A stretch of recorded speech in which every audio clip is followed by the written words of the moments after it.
All right, everybody. This one is going to be good. This one is going to be really, really good. Donald J. Trump is coming to the podium, according to all the reports. Trump at White House press briefing. Oscar, we're sinking. Oh my goodness. Ghost in the house. What up, baby? We're here. We're back. 190 XRP. 190, yeah, 90 XRP. And ooh. BTC 89. Are you guys ready for some blood on the streets? I got my blood on the streets water, that I can tell you. What's up, fam? What's up? How we doing? What's up, fam? How we doing? In about 20 minutes or so, we're going to be hearing from Caroline Levitt. But we're also going to be hearing from President Donald J. Trump. There you go. Comments are on too. Comments are on. Let us know in the chat. We'll be here with you. We are not leaving, everybody. Perfect. Drop a like, everybody. Consider subscribing to the channel right now and turn on the notification bells.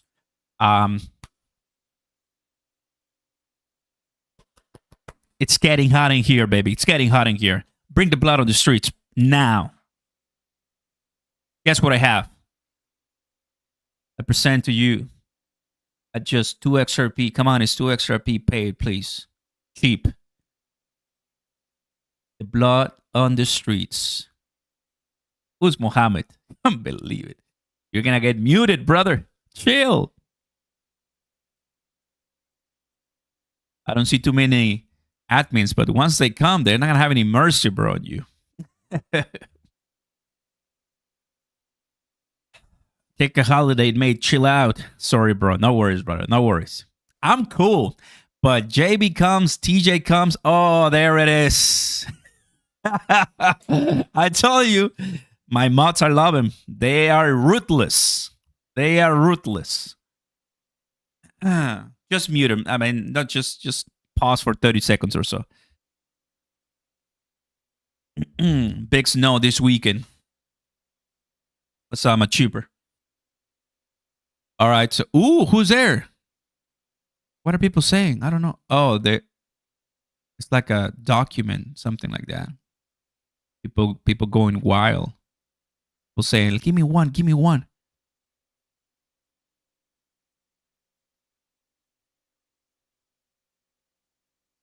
When was the last time Trump spoke on this podium for a White House press briefing? It's been a while. We have BTC and XRP coming down, everybody, right now. It is what it is. We're not leaving. We already had a conversation earlier today, but we're back to give you more. So strap in. This is going to be good. This is going to be good, and you don't want to miss it. Greenland. Ukraine, forget it. Maduro, forget it. Mexico cartels, forget it. Oh, forget it. It's all about Greenland. Clarity Act, forget it. That's what's going on right now.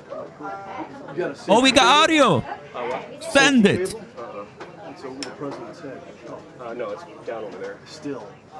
Yeah, we'll get something going. No, this is see how that's too small? It needs to be This is gonna be bad. We know Trump. This goes in the Oscar, get the glasses so we can pump. That's too small.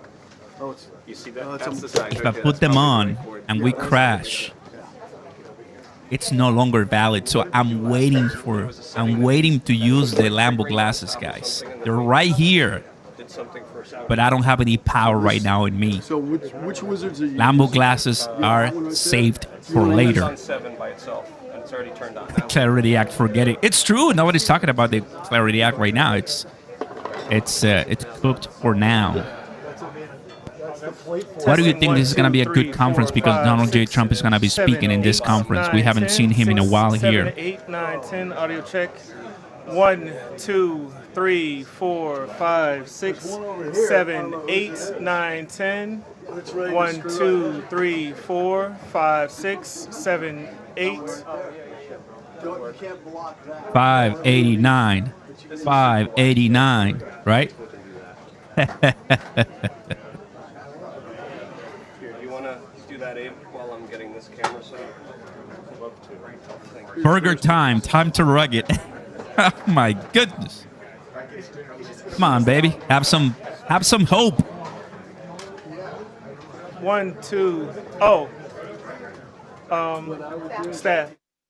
Staff mic check, testing, 1, 2, 3, 1, 2, 3, staff mic check, testing, 1, 2, 1, 2, test, 1, 2, 3, 1, 2, 3, staff mic check, testing, 1, 2, 1, 2. I'm just going to sit in your lap, that's cool, right? Testing, 1, 2, 3, 1, 2, 3, staff mic check. Question in the poll right now, everybody. Question in the poll. Do you want Greenland to be a part of the United States of America? Do you want Greenland to be a part of the United States? Testing, 1, 2, 3, 1, 2, 3, check, testing, front row mic. They're checking the mics. That I can tell you. They're checking the mics. Because within the next 48 hours, Davos, everybody's going to be talking about it. Trump is heading there soon. It's going to be good.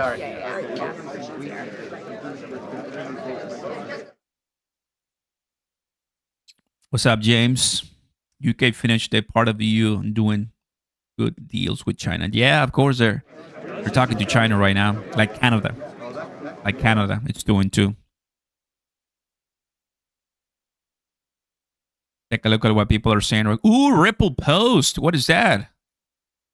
Ripple posting right now, breaking the solution lies in central banks channeling stablecoin momentum, not fighting it.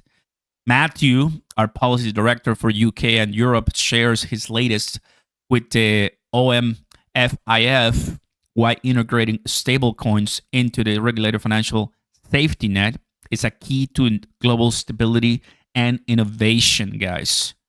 Don't you know? Dump it up. You got to dump it up. And don't you know? Dump it. Look at that beauty. Look at XRP right now, everybody. Ugh. I'm going to play this because you want it. Just shut up and let me enjoy this pain. Welcome to the pain zone. It's where we live. When I'm hurt. Come on, fam. Don't tell me that's not funny. Welcome to my pain zone, guys. It is what it is. I mean, what else are we supposed to do? We're not going to sell. Welcome. Secretary in the House. Goggins. Of course, Goggins. Of course, Goggins. JB. What do you think, JB? What do you think? Can't believe it, man. We don't feel anything right now. It's just the way it is, right? It's just the way it is. Just shut up and let me enjoy this pain. Welcome to the pain zone. It's where we live. Happiness could be fake. Crying could be fake. That's real. However, mentally, physically, love it. You need to love it. If not, stay where you are. You gotta love it, everybody. I mean, what else are we supposed to do? We're not leaving. We're gonna be staying here and adding more XRP, adding more crypto. Michael Saylor with MicroStrategy just bought $2 billion worth of Bitcoin. $2 billion. And you're crying out loud for your $100 Bitcoin? We are not normal investors. We're crypto investors. We're the degens. We know that tokenization is going to come. We know that clarity is going to come. We know a new Fed is going to come. That's going to help. More ETFs, ETPs are going to come.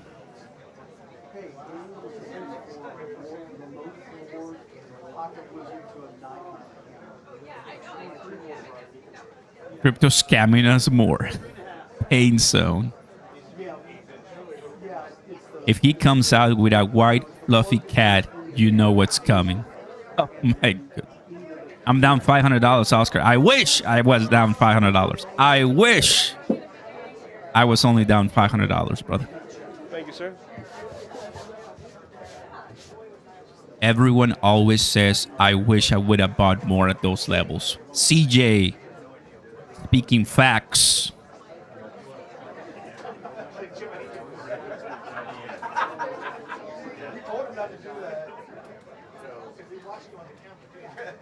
Cheers.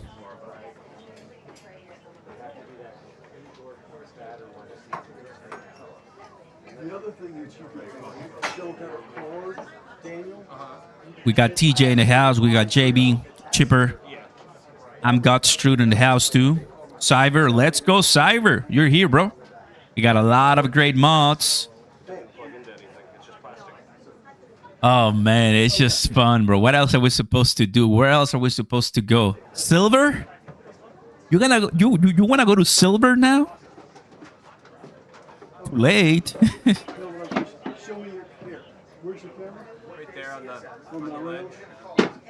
President Trump will take part in a 1 p.m. White House press briefing. I'm ready. We are already here, waiting for Daddy Trump. I need to figure out how to focus this thing now. Gold reaches a new all-time high of $4,700. Oh no, because you can't. So all you do is press the test button.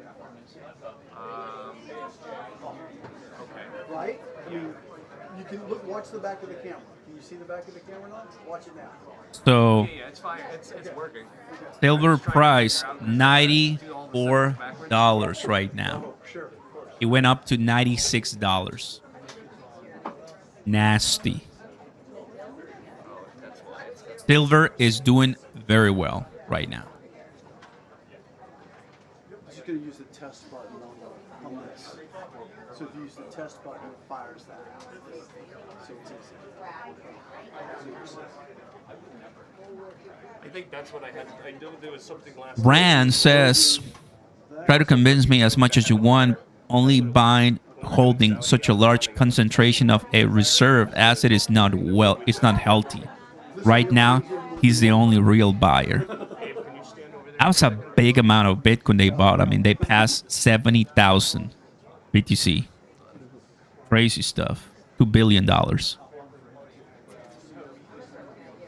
Welcome to the 1,000 people watching us today. Good morning. Good afternoon. Thank you for joining us. We'll be listening to Caroline Levitt and President Donald J. Trump in just a second right now. It's supposed to start in 3 minutes. But you already know it's not going to start in 3 minutes.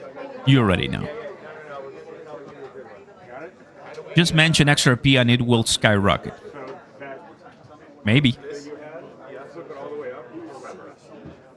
Dry powder ready. My man. What's up, James? Donald Trump isn't speaking. He's speaking. You see the presidential seal right there? And also I'm watching Fox and they're saying the same thing.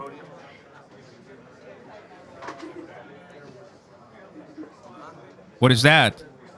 Oh boy. They got a big announcement. Hey guys, Donald Trump Jr. here, one of the co-founders of World Liberty Financial.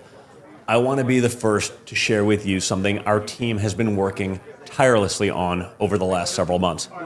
Let's pull back the curtain a bit. Please don't say a meme coin. Please don't say a meme coin. February 18th, we'll be hosting the World Liberty Forum, the most exclusive event in technology and finance at, where else? Mar-a-Lago, the crown jewel of Palm Beach. This isn't just another conference where random speakers pontificate for 3 days, shake hands, and fly home. We're launching a premier, invite-only forum for major players influencing the future.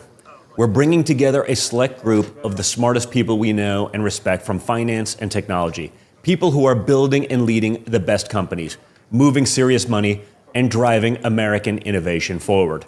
The World Liberty Forum is a place where participants and attendees will express themselves freely. No scripts or talking points. We'll have deep conversations about a better future and the path we need to get there. A lot of what's happening now in finance and tech sounds good on paper, but falls apart in practice. We understand firsthand how flawed the old financial system really is. The trillion-dollar question is what replaces it and who builds it. And that's why we're so excited. History's next chapter might be decided at the World Liberty Forum on February 18th. More details coming soon at worldlibertyforum.com. Well, it wasn't a meme going, so I'm relieved. No, guys. So, hey guys, Donald Trump. World Liberty Financial, as you know, they have a coin they launched. Came down a lot, of course. They're gonna be hosting a new event, and I'm sure a lot of crypto people are gonna go too. So we'll see. I'll talk to some people, see if we can go there. Will be good. This moment. Audio sucks. If everybody can do the same thing, what happens in the end? Customers win. New York Stock Exchange just announced yesterday a new platform that I imagine will compete with you to some degree, a new tokenized platform. Everybody seems to be introducing all sorts of programs that frankly look a lot like things that Coinbase does. And I wonder just what you think the whole industry looks like, a year or two or three from now in terms of what you're doing relative to what everyone's doing. And by the way, at the same time that you're trying to get into everybody else's business. Yeah. Well, I mean, I was thrilled to see that. I think New York Stock Exchange announcing their interest in tokenized equities is just one more data point of the crypto is updating the financial system, and we want everyone to be able to do that and make our capital markets more efficient. But does it take the moat away from everybody's business? If everybody can do the same thing, what happens in the end? Customers win with competition. I mean, we shouldn't have policies being created in the United States that favor one set of companies over another. There should be clear rules of what's allowed, what's not, and then everyone competes. That's how the customer benefits. It's pretty bright in here. Because he's going to lean forward when he talks, right? It's coming, fam. It's coming. It's just going to be the back of the head anyway. No. It's a 2.8 at 6.3. Yeah. Lock in, everybody. Because there's we have a big 2026 ahead of us.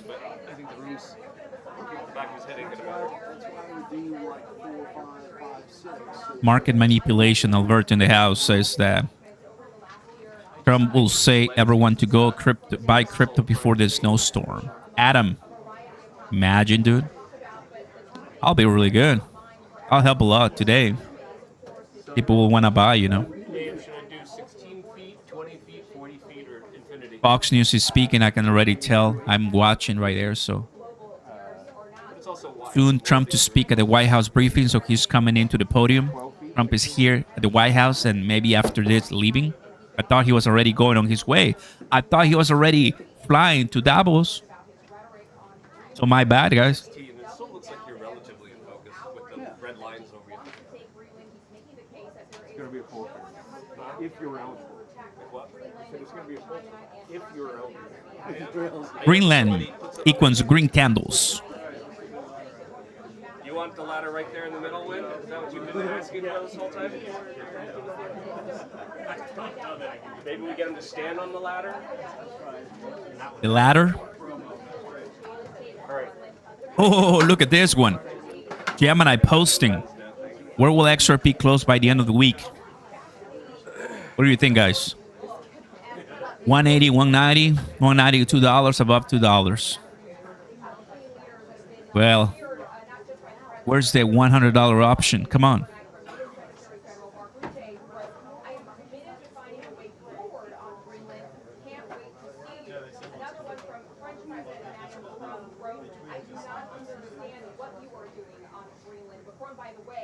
Invited Trump to dinner in Paris after Davos. At the same time, he's also calling on European leaders to Peter Schiff says a U.S. financial crisis worse than 2008 is coming this year. Not exactly what you want to hear. Not exactly what altcoin holders want to hear, because now we're altcoin holders are completely demolished, losing thousands, some millions of dollars. Liquidations are up. If it actually happens, might be the end of many well-regarded crypto projects, and only the strongest will survive. We have a financial crisis worse than 2008.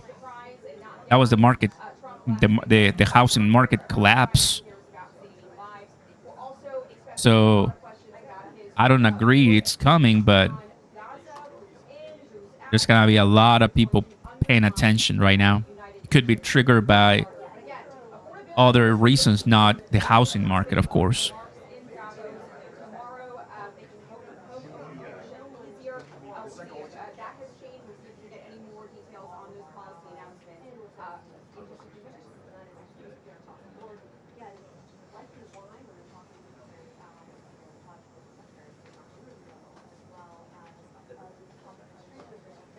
The myth, the legend is Oscar Kramer. Good news equal bad news. Remember, guys. Remember this. Good news equal dump. Bad news equal dump. ETF news equal dump. Flattery news equal dump. Genius news equal dump. Shutdown news. Shutdown starts equal dump. Shutdown ends equal dump. Can somebody stop it, please?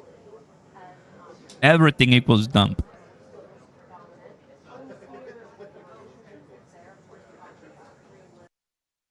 I'm gonna go ahead and copy this, fam. If you have X, if you're on your phone and you have X, go ahead and follow us.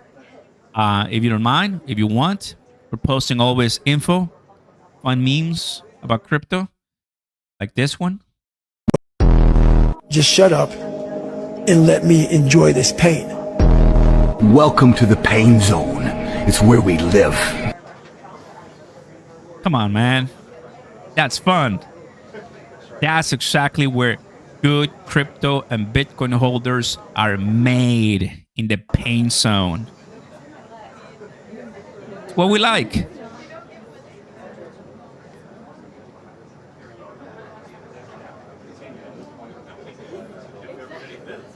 I'm tired of winning. Okay, let's do it again. Let's do it again.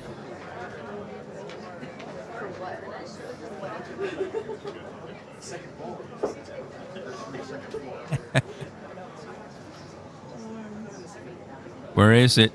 Where is it? Give it to me. Here. We're going to win so much, you may even get tired of winning. And you'll say, please, please, it's too much winning. We can't take it anymore. Mr. President, it's too much. And I'll say, no, it isn't. We have to keep winning. We have to win more. We're going to win more. We're going to win. We're going to win so much. Had to do it, fam. You called it. Crash time, Penguin says.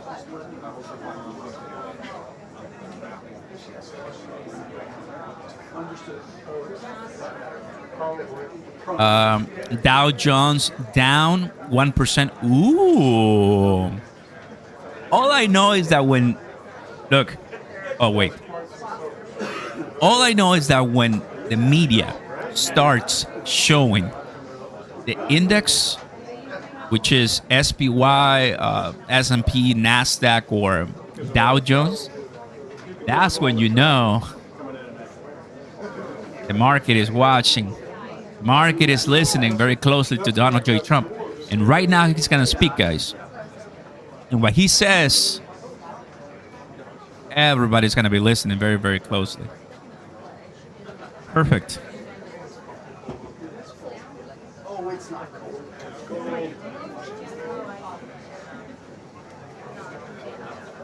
Almost time. Fox. We live? No. Okay. I'll be live soon. White House? Okay. It's coming now, guys. It's coming now. Perfect. I come in like 2 minutes or so. Oscar, let's see them guns. Locked and loaded.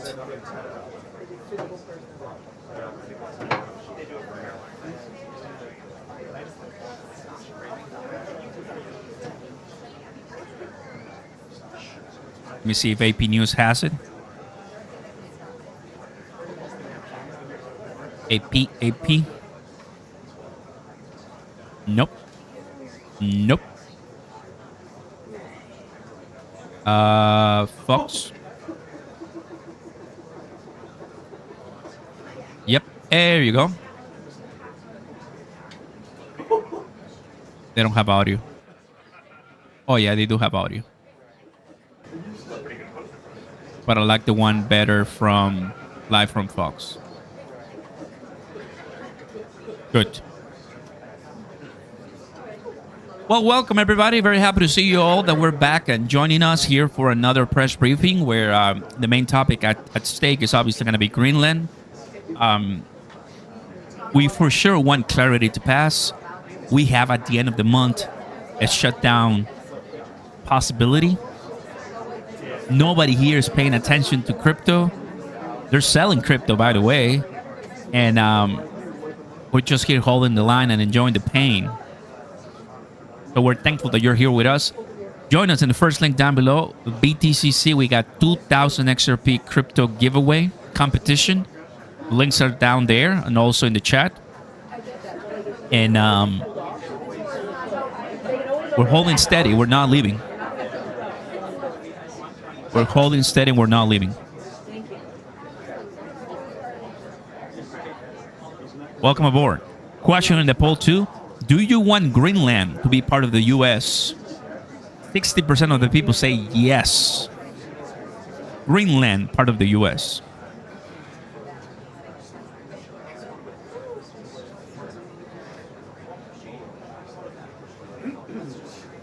Here it comes.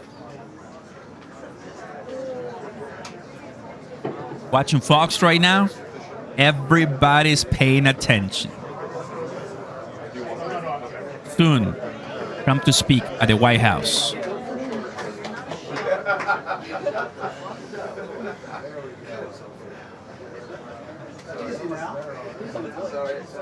Oscar Brad Garlinghouse speaking. He's going to be speaking at 3 a.m. our time here in the U.S. 3 a.m. Central, 4 a.m. East, and so forth.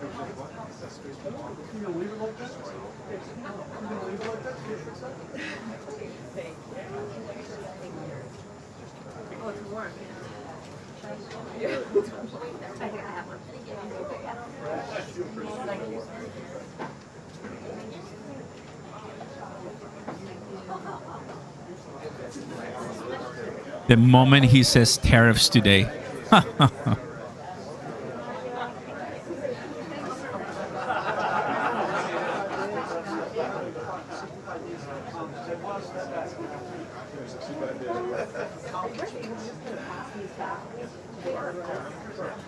Right on Trump need to pump crypto. I know, right? Ripple has so many things going on right now. It is absolutely crazy.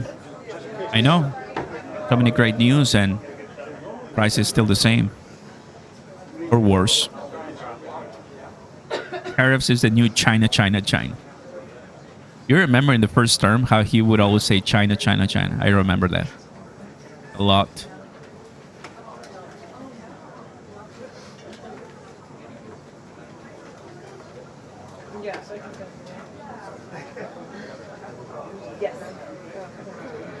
China. So hot. Can we open the door? I'm gonna roll this up like I do with my dog.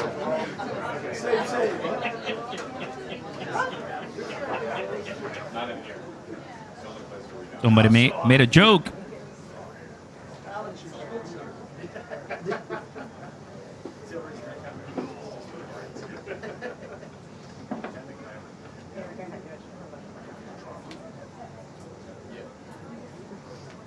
Yes, I hear you. Stand back.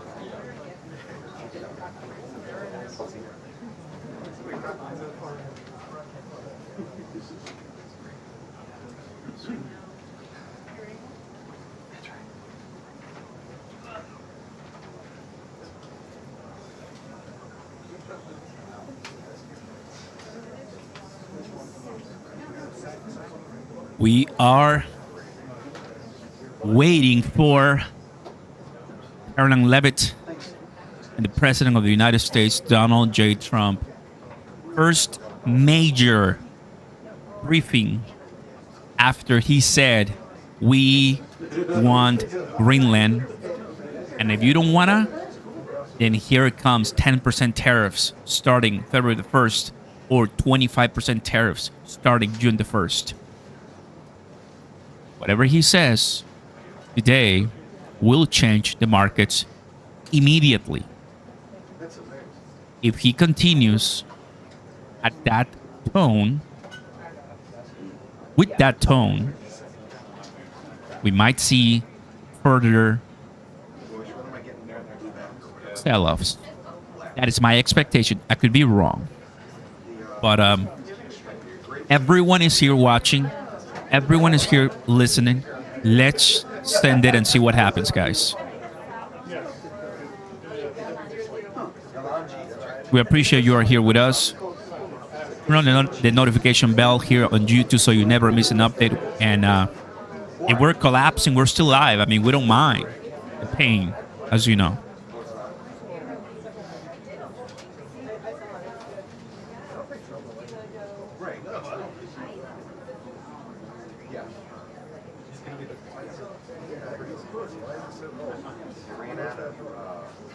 Two-Tong in the house. Let's go, 100%, brother. Let's go. 1,000%. Brand new member. Well, for 1 month.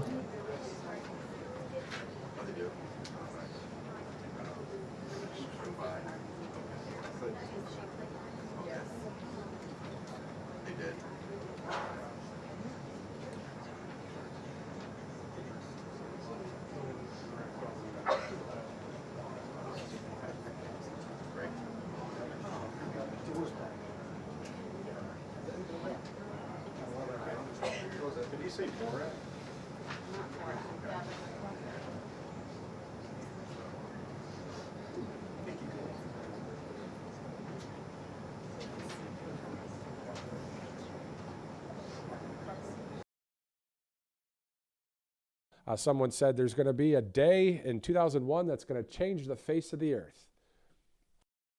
Eat.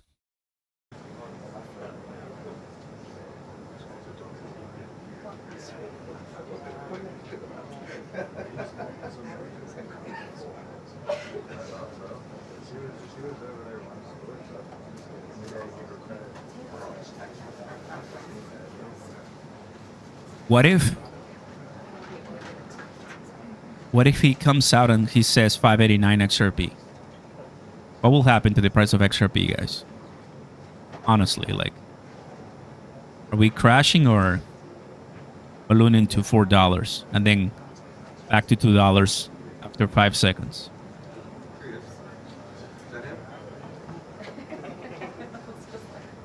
Dump. I would flip. Moonshot if he does that for sure.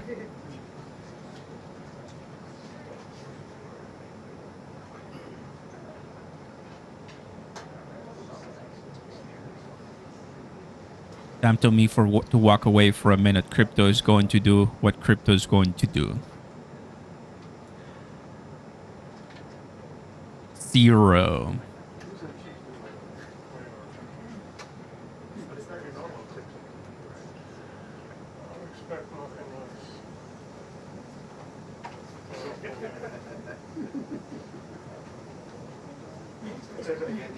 Welcome to the 2,000 people joining us today.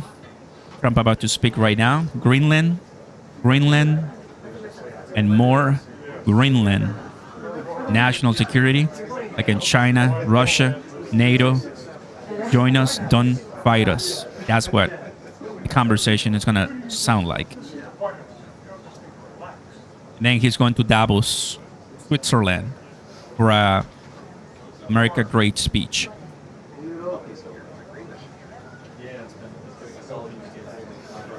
Montana in the house. What's up, buddy? Welcome.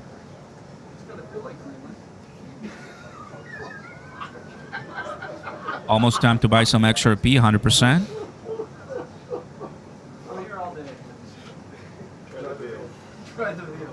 We are here for the Q&A. Everybody in this room wants something from Trump. We know what he's going to say. He's been saying it for the last 2 days. But questions are and will be spicy. So brace yourselves. If Trump comes out and says that the U.S. is adopting XRP as the new currency, then you know it will crash hard.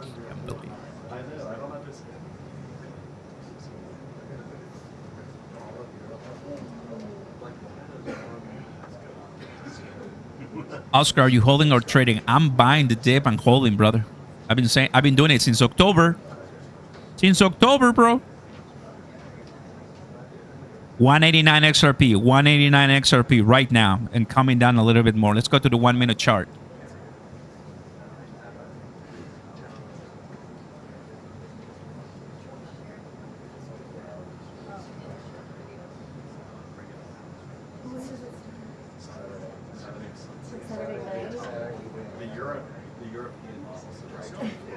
Sweet. I don't know. Oscar, change the color of your drink. You know, right?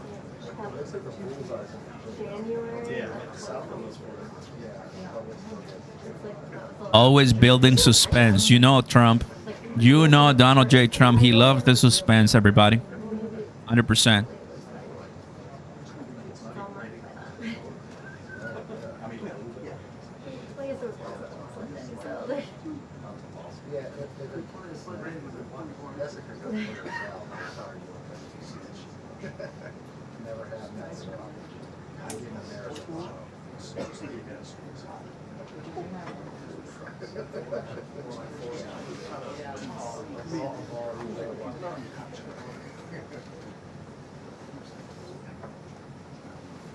Trump wearing and make XRP great again. Oh my goodness. Could you imagine, bro? No, bro. We watch too many movies, guys. He's just sitting back there thinking about how he can rip CNN.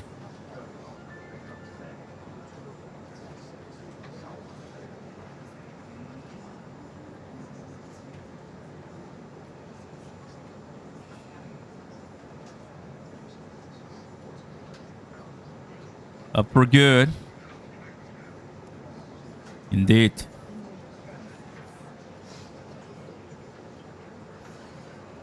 Caroline, I don't think Caroline Level, she's gonna say much.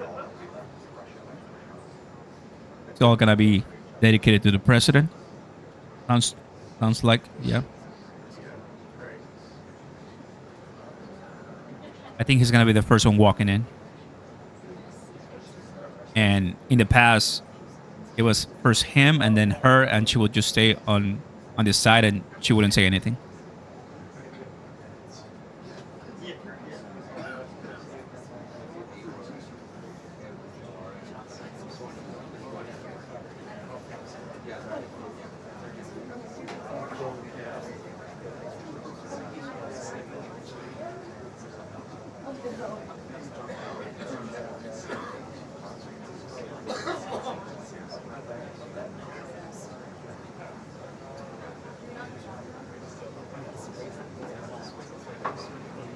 Breaking. S&P 500 has to raise $861 billion from its market value today.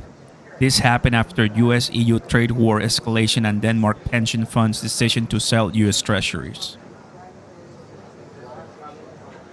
It was early today. Just then, Greenland tells population to prepare for a possible US invasion.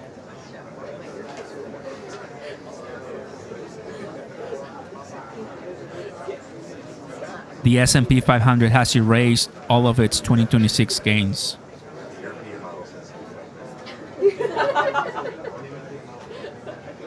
Peter Schiff says Bitcoin is about to have a catastrophic collapse. Don't say I didn't warn you, in quotes.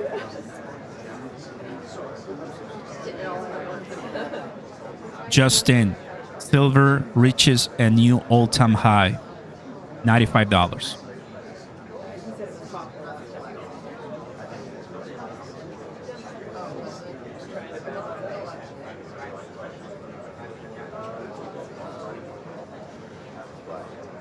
Stock market just opened in deep red. Pray for crypto. Crypto Rubber says.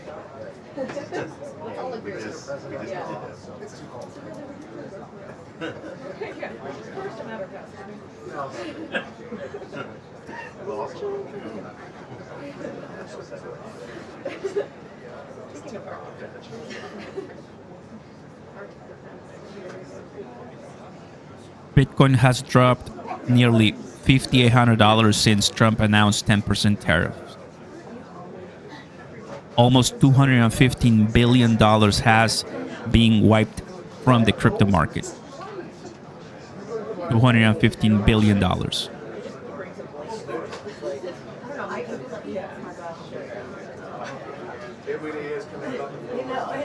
Michael Saylor buys with strategy $2 billion worth of Bitcoin. The whales, the big whales are buying, guys.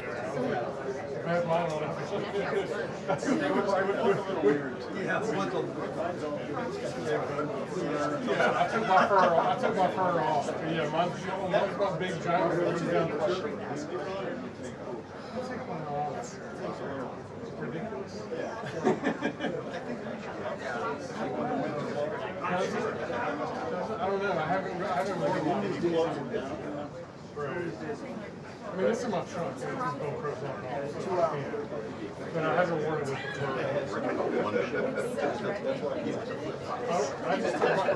It's just personal preference more than anything. I think I'm just gonna leave that for the rest of the life. What do you think? We look the same thing, right?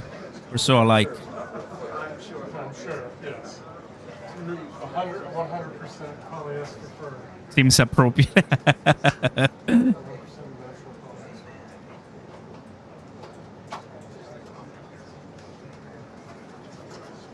Here they come. Everybody went quiet.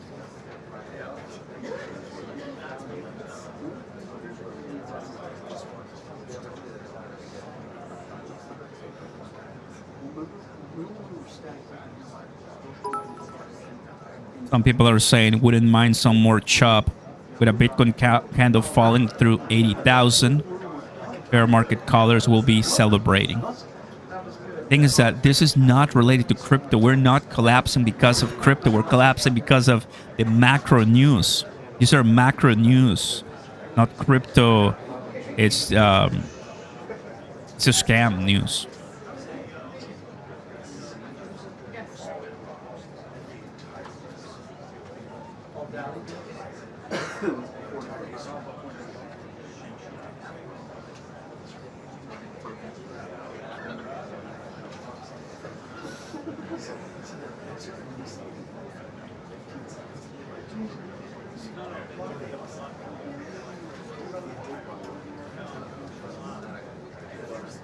I have a question, guys. Why was Macron? China is welcome, but what we need...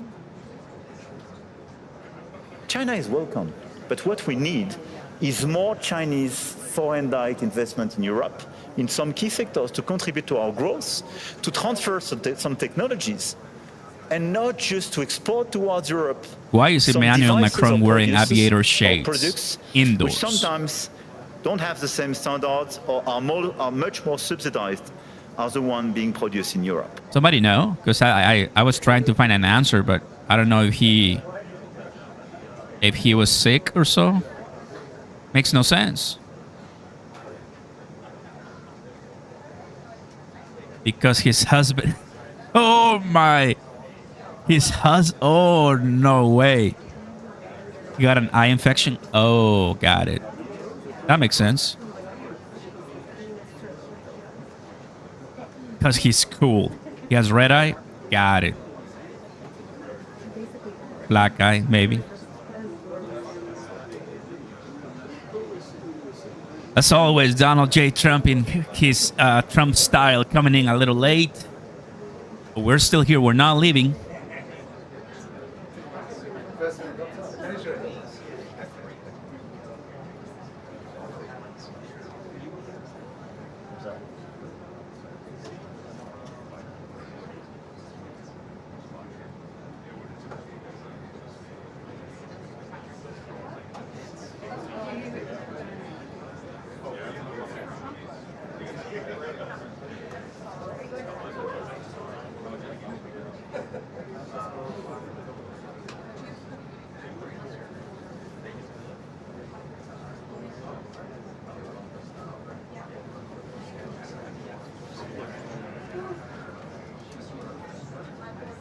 Hey, coming soon.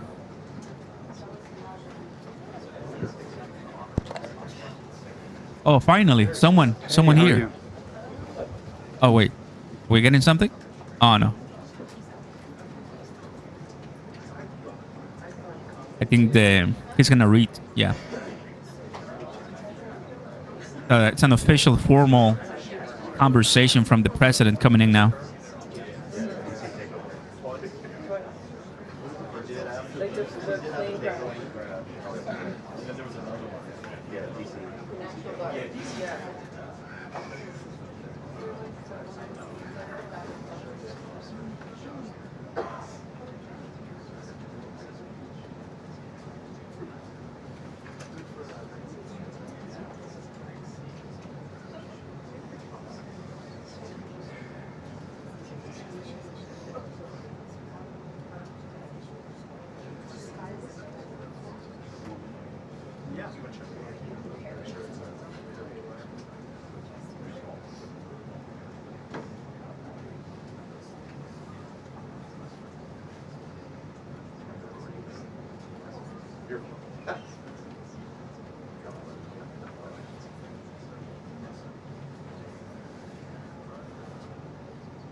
French thing.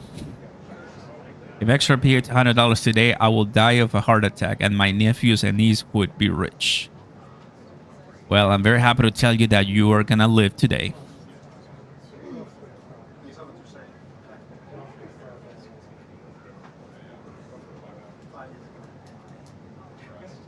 TJ in the house, and big shout out to all our admins and people here helping us, moderators too. Thank you for being here.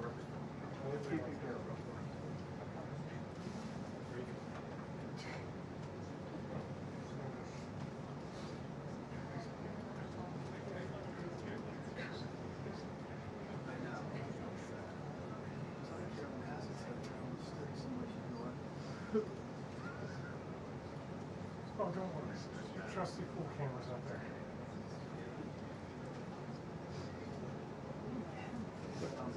France says it supports suspending the EU's trade deal with the US. There's a lot of division right now. I mean, Trump finally addressing this whole concept, and it's going to be a big deal. It's going to be so many questions and more. What is that? What is that, brother? What are you taking?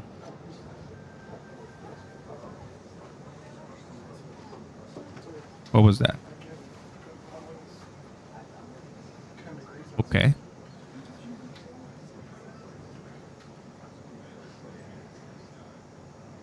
Got a new one.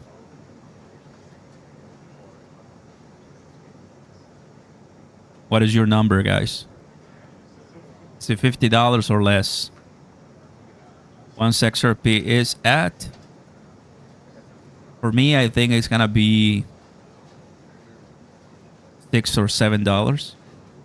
But 10 will be better. Not to wait to 50, of course.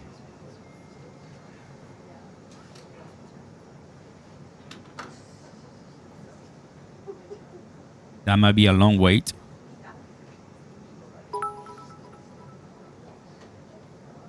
Trump basically called Macron a P.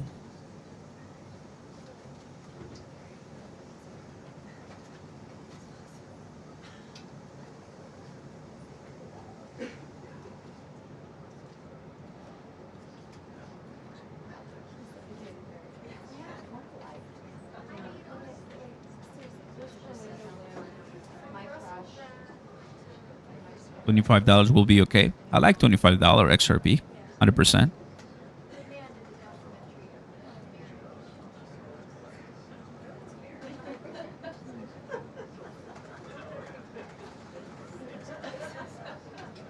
We got over 1,500 votes. Do you want Greenland to be part of the United States? And 60% of the people saying yes, 40% of the people are saying no. Right now, my chat want Greenland to be a part of the United States. That is exactly what he is going to talk about today. And we're watching XRP and crypto because the market is taking a hit. Why is it? Well, uncertainty. Something that markets don't like, uncertainty.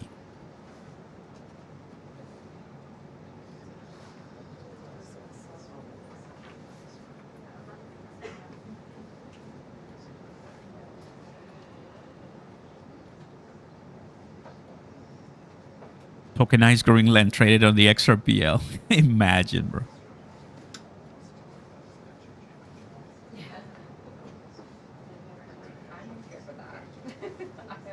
CEO of Ripple, Brad Garlinghouse, and President Trump.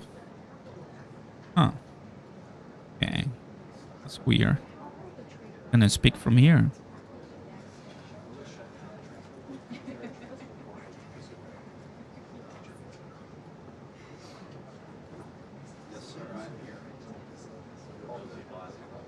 Got another one.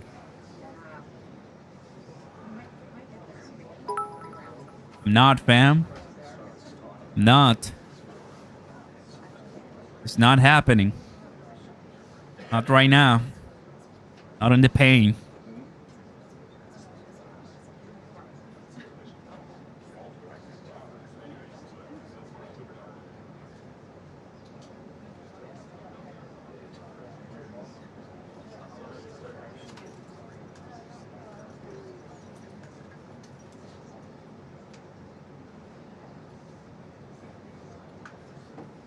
Now everybody's quiet, meaning that at any moment he can just show up.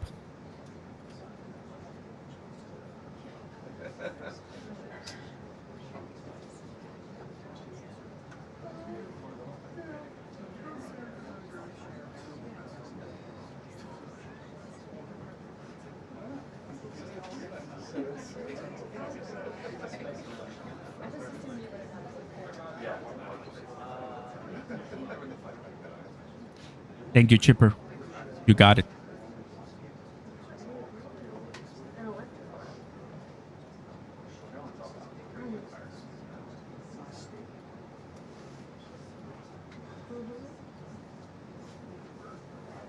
Got a question here. I just watched a video with Jake talking about XRP to $1 million. At this point, when do we stop talking this guy seriously? Asked. That's a conversation for another day, right? We already had a talk about those price predictions.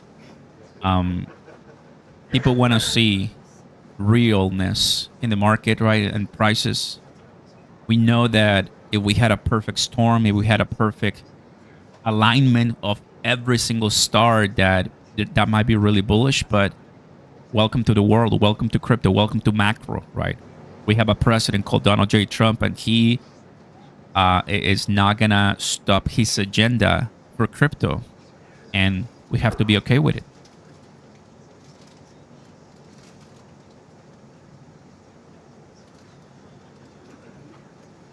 Fox News just went on a commercial, meaning that they know. Let me just take a leak. Seconds. I'll be right back. I've been waiting for a while. Be back. Be back. Seconds.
Okay.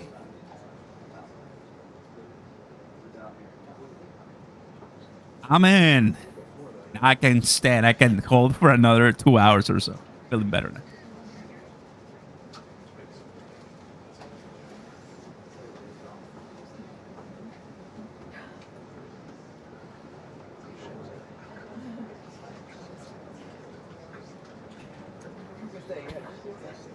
Alrighty. Pooping my pants. I don't believe it, bro.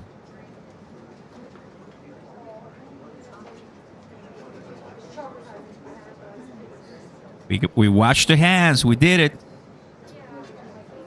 S&P 500 erases all of its 2026 gains. What Chiguru just posting right now.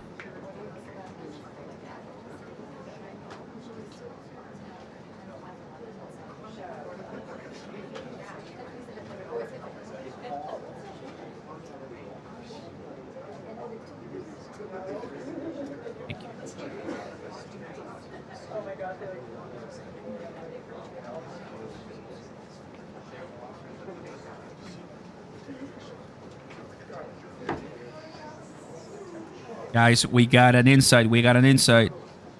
They took a picture of the paper that they were giving out, passing out. Let me show it to you right now.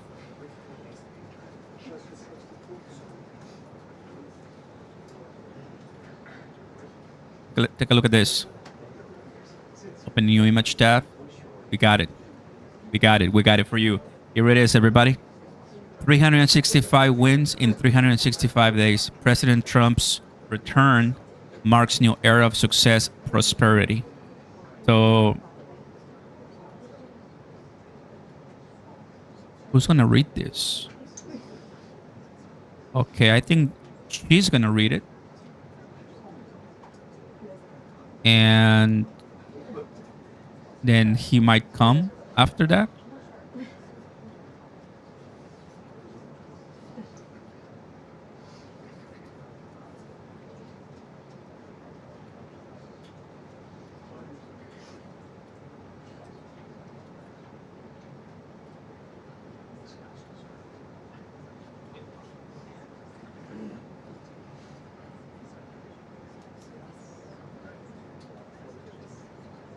Today happens to be the 1-year anniversary of his presidency. So we have Greenland and we have 365 days anniversary of Donald J. Trump's since inauguration.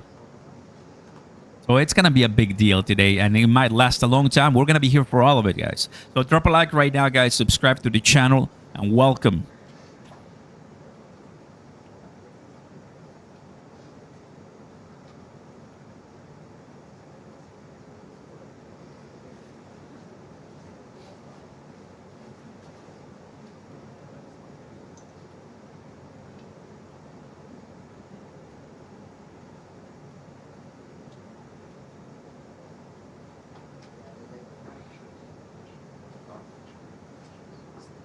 We love fun.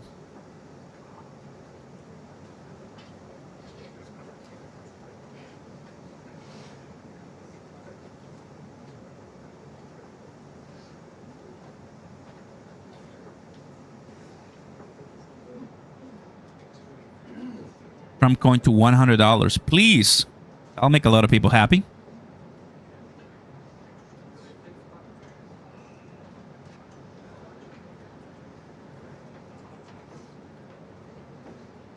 $365 wins in 365 days.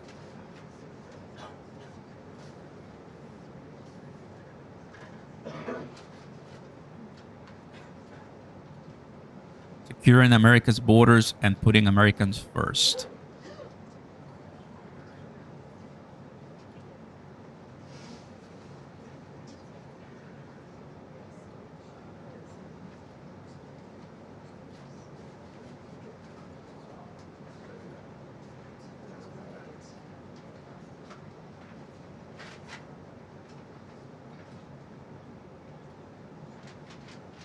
How are we feeling about being the crypto capital of the world? I know, right?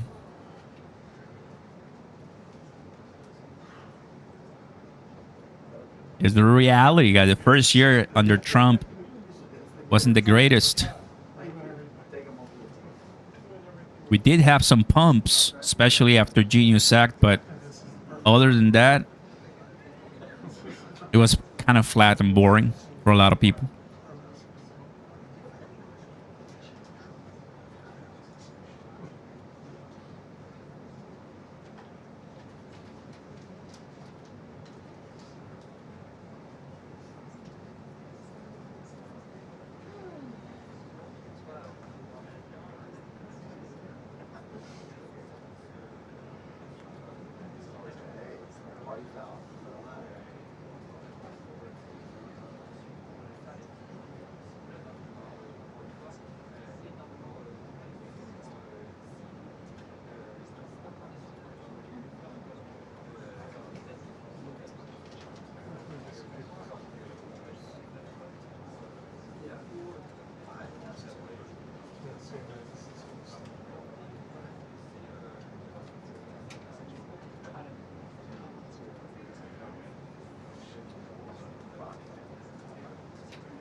Every time you read my comment, it makes me smile. What's up, buddy? You're the X liquidity now. Oh boy. If Kamala was president, we wouldn't even be in this chat right now.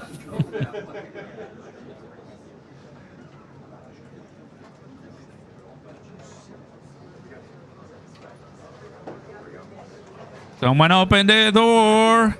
Everybody, we got people coming in. Oh, come on. Don't do us like that. Everybody's ready for some action. We want some pump or dump. Bring it. Yeah, they just sent it to the that too.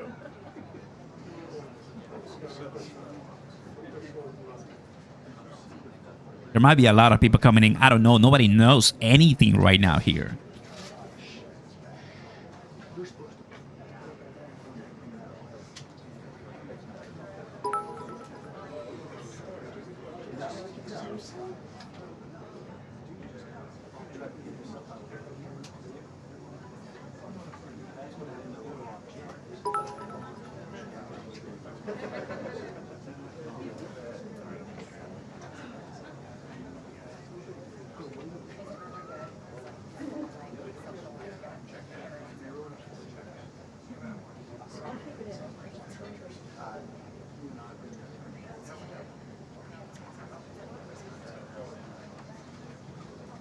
There he is.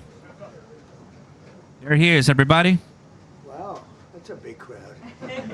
It's a lot of people. I think it's like a record. So these are accomplishments. We have a lot of accomplishments. And as you know, this is the anniversary, first anniversary, January 20th. And it's been an amazing period of time. We have a book that I'm not going to read to you, but these are the accomplishments of what we've produced. All page after page after page, individual things. I could stand here and read it for a week and we wouldn't be finished. But we've done more than any other administration has done by far in terms of military, in terms of ending wars, in terms of completing wars. Nobody's really seen very much like it. I think it's appropriate that because Minnesota is so much in the fray, and I say to my people all the time, and they're so busy doing other things, they don't say it like they should. They're apprehending murderers and drug dealers and a lot of bad people, and these are just some of the more recent ones that we have, and I can show you some of the people, vicious, many of them murderers, These are all out of Minnesota, just Minnesota. I say, why don't you talk about that more? Because people don't know. Do you want to live with these people? International murder. These are people that are living, if they're apprehended and either put in jails in their country from where they came, and the countries respect us, and so they actually put them there. In the old days, they didn't respect our country. Biden wouldn't do this because he let them all in. You know, if you didn't have open border policies of Biden, none of this, all of the things that all of the time that we spend talking about Minnesota and everything else, most of them are coming from out of the country. And it's been caused by a previous administration. Look at this, one after one. Boy, these are rough characters. These are all criminal, illegal aliens that, in many cases, they're murderers, they're drug lords, drug dealers, they're the mentally insane. There's some of them who are brutal killers, they're mentally insane. They're killers, but they're insane. These are just in Minnesota. California, it's worse. In other states, it's worse. Now, Minnesota, the crime is incredible. The financial crimes are incredible. And the problem is because of the agitators and insurrectionists, whatever you want, troublemakers, but they're paid agitators and insurrectionists. Nobody talks about the fact that $19 billion at a minimum is missing in Minnesota, given to a large degree by Somalians. They've taken it. Somalians, can you imagine? And they don't do it. A lot of very low IQ people, they don't do it. Other people work it out, and they get them money, and they go out and buy Mercedes-Benzes, and they come from here, they have no money. They never had money. They never had a life. They never had a government. They never had a country, because there's basically no country. Somalia is not even a country. They don't have anything that resembles a country. And if it is a country, it's considered just about the worst in the world. They come here and they become rich and they don't have a job. I was told that Ilhan Omar is worth $30 million. She never had a job. She's a crooked congressman. So here is another one. And I have, oh, by the way, we just took out, these are all what ICE is doing. And it's a dangerous job. These are rough people. Weapons. This one here is very bad.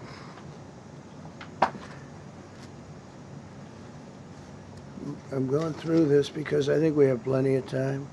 I'm going to beautiful place in Switzerland where we'll be, I'm sure I'm very happily awaited for.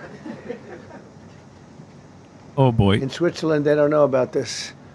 They don't have this problem. They have other problems, but they don't have this problem. Look, killed somebody. Look, and these are rough people. These are not, this was all allowed into our country through open borders. These dumbest policies, you know, men and women's sports is dumb.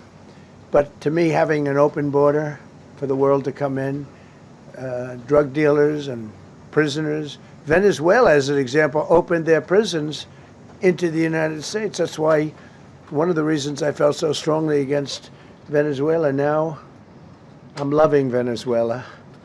They've been working with us so well. It's been so nice. And an unbelievably nice woman also did a very incredible thing, as you know, a few days ago. We're talking to her, and maybe we can get her involved in some way. I'd love to be able to do that. Maria, maybe we can do that. But we're dealing with the people and the president and all of the people in Venezuela, and we've been doing great. The oil companies are getting ready to make massive investments there. They have more oil than even Saudi Arabia. There you go.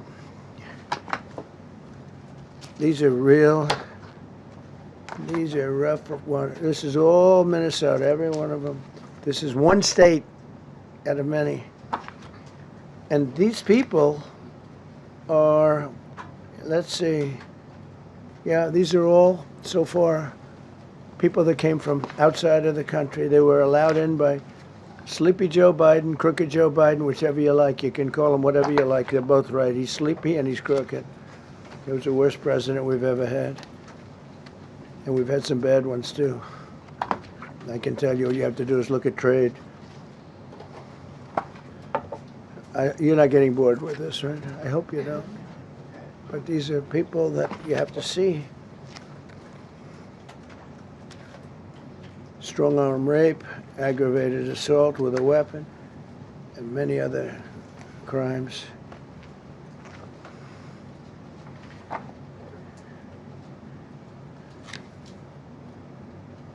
Gang member, known as one of the toughest people around. These are tough people. So this is what the people are trying to protect, because all ICE wants to do is get them out of our country, bring them to prisons and jails and mental institutions from where they came. That's all they want to do. They're patriots, and they have to be abused by guys like Don Lemon, who's a loser, lightweight. I saw him the way he walked in that church. It was terrible. I have such respect for that pastor. He was so calm. He was so nice. He was just accosted. What they did in that church was horrible yesterday. Look at it here. 24 convictions. 24 times convicted. They're not charges. These are convictions. So he comes from outside the country. Do you think he's going to be good here? He's convicted 24 times. He's going to be good here, right? It doesn't work that way. He's a man murderer. One of many. One of many. All they want to do is get him out. They want to take him out of our country. And we're met with paid agitators and insurrectionists, troublemakers. They're paid. You know, when the woman was shot, and I felt terribly about that. And I understand both sides of it. But when she was shot, there was another woman that was screaming shame, shame, shame, shame, right? You saw it. So loud. Like a professional opera singer. She was so loud and so professional. She wasn't a woman that was hurt, like, oh, my heart's injured. She was a professional. She's shame, shame. She's screaming, shame, shame. I said, that's not a normal person. That's a professional. These are professional agitators and professional people that want to see our country do badly. But that's not happening because we have the hottest country anywhere in the world, despite this stuff. Look at this. All top of the line criminals. They're not going to be good. They're not going to be well behaved here. I could do thousands. We had over 3,000 in the last fairly short while. Just in Minnesota. What's the number, Carol? 10,000. 10,000 criminals arrested in Minnesota alone. 10,000 criminals. And these are serious criminals. Now, how can a place with 10,000 criminals, how can you have a state? And yet they're fighting us. Yeah, I like that guy. Keeps nodding to me. You agree with me, I guess. I like him. I don't know who he is, but I like him. He keeps nodding. He says, you're right. He's obviously a little on the right side, maybe. Look. These are rough ones. So we just took this off a stack. We have many stacks like this. Like, I could go 30 times what I'm showing you now.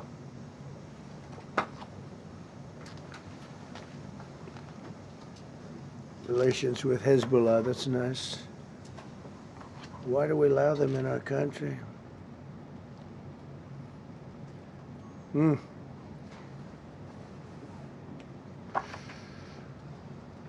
just looking at these charges. It's just pretty incredible. Many murderers, many, many murderers. People that murdered.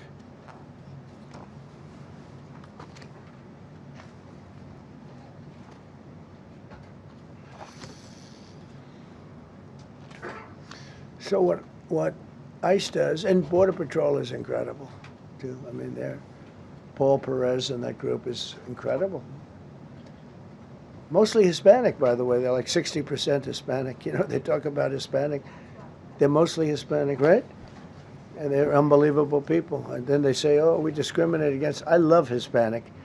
They are unbelievable. Entrepreneurial. They have everything. I did great. I did the highest. Nobody ever got numbers like I got from the standpoint of being a Republican. But even if you look at Texas, I won the entire border along Texas, between Texas and Mexico. It never happened before. Nobody's ever done that before. I did it. As a Republican, I did it. I love the Hispanic. And they accuse us of all sorts of things. 60% of the people we're talking about, they're the best people we have, and they're Hispanic. The Border Patrol is largely nice Hispanic. scandals. ICE is largely Hispanic. They're unbelievable people. I don't know how they can take the abuse. They're taking rough people like this, like all of them. We have 10,000 at least. I could have done 10,000 of them. You're lucky I only did like 100. And this isn't even the worst of the group. They have murderers. They have some people we can't use their picture for legal reasons, but they're up for murder in their own country. And we jeopardize their case. When we send them back and we coordinate with other countries. A tremendous amount of work. All allowed in here by an open border policy of the worst president in the history of our country. A man that didn't win the election, by the way, it was a rigged election. Everybody knows that now. And by the way, numbers are coming out that show it even more plainly. We caught him. So I just want you to know that it's a terrible thing. Here's the book on accomplishments. And this is something, I'm glad my finger wasn't in that sucker. That could have done some damage, but you know what? I wouldn't have shown the pain. I would have gone back. What, did you hear that? That was nasty.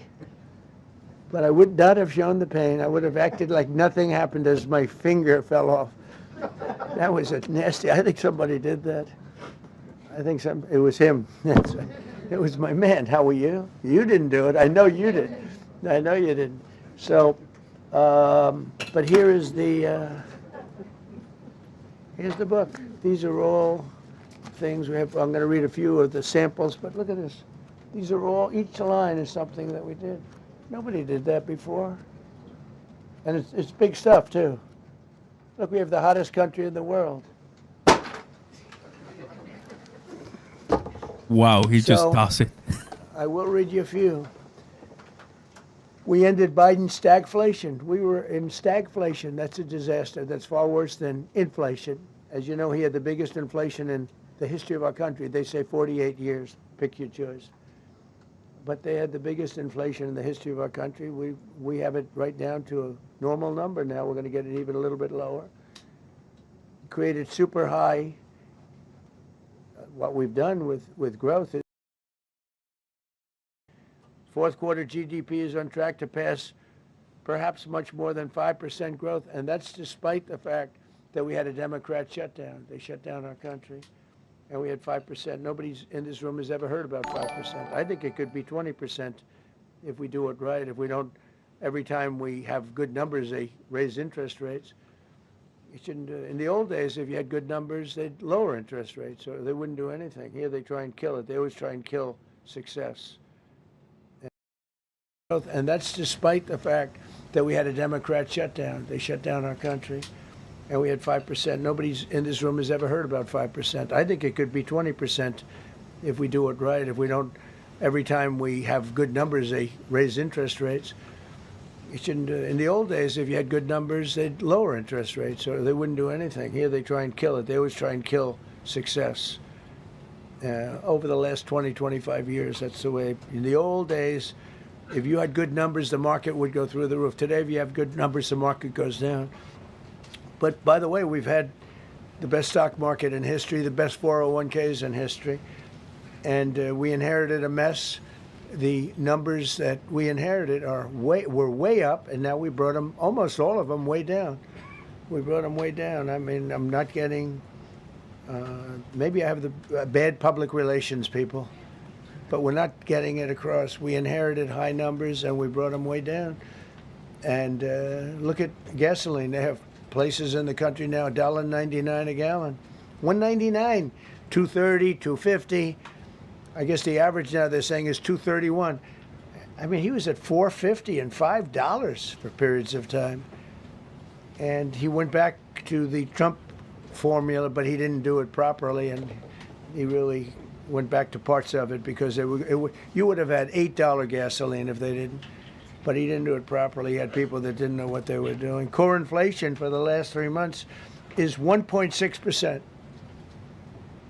1.6. Their core inflation was so high that nobody could even calculate it. Under Biden, real incomes declined $3,000. Think of that, $3,000. That's a year. In 12 months, Trump real incomes went up by $2,000 and $3,000 and even in some cases $5,000. It's a tremendous difference. Stock market has set 52 all-time record highs during the course of the 11 months, because this was done on 11 months. Now we are actually officially 12 months as of today. 52 all-time record highs. That means 401ks did great. I have people see me all the time, policemen that guard us really well, and got to know them a little bit. And they said, "Sir, you're making me look so good. My 401k is through the roof. My wife thinks I'm the greatest genius, that I'm a financial genius, like Warren Buffett." He told me that. He said, I think they have better returns than Warren Buffett right now. But he said, all my life my wife has been criticizing me for not being smart financially. Now all of a sudden she loves me more. But we added $9 trillion in value to retirement accounts, saving many people. I mean, they were going out of business. Think of it. We added $9 trillion of value to retirement accounts, savings accounts, and 401ks. That's during the course of 12 months. And I think it's probably 11 months because I don't think they have it for the 12. They have it for the 11. Added $9 trillion of value. Lifted more than 1.2 million Americans off food stamps in 1 year. They would have had another 1.2 million. We would have had, welfare would have gone up. And instead of investing $18 trillion in our country, now it's probably more than that, but $18 trillion and having thousands of plants being built all over the country, you would have had thousands of plants closing all over the country, and you would have had disinvestment, and you would have had welfare going way up. You know, if you look at SNAP, take a look at SNAP, what happened with that? It was at $7 billion, and it came out to over $51 billion. Nobody has ever seen anything like it. The past administration, they had no clue. Or they were really bad, but they basically had no clue. But they did have a concept. I mean, they're still trying to sell the idea of men playing in women's sports. You saw that in the Supreme Court. I mean, some of those justices were fighting for them, too. They were fighting for them. But you saw that just the other day in the Supreme Court. Men playing in women's sports doesn't work.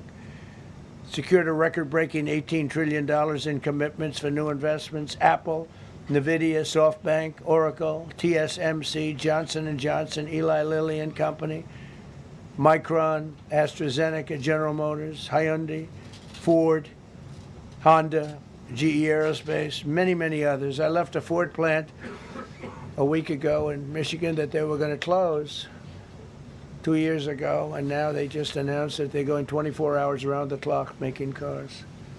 Tariffs did it. I don't know what the Supreme Court's going to do. I think to me it reads so plainly. Couldn't be plainer. You're allowed to do a license. Tariff is probably less severe than what a license could be. But think of it.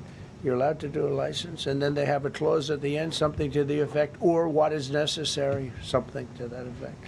And what is necessary was tariffs. I don't know where there's a case even there, but we've taken in hundreds of billions of dollars, and if we lose that case, it's possible we're going to have to do the best we can in paying it back. I don't know how that's going to be done very easily without hurting a lot of people. But we're waiting for that case anxiously, and we have tremendous national security because of tariffs and tremendous income. You know, we have, and by the way, no inflation. So everyone said, oh, tariffs will cause inflation. We have no inflation. We have very little inflation. Biden had inflation and he didn't do tariffs. We had a huge problem. We have a 62% reduction in our trade deficit. So if you had a 1% reduction, a normal president would have a 1%, 2% reduction. Everybody would be high-fiving. Had a 62% reduction. Next year we won't have a trade deficit.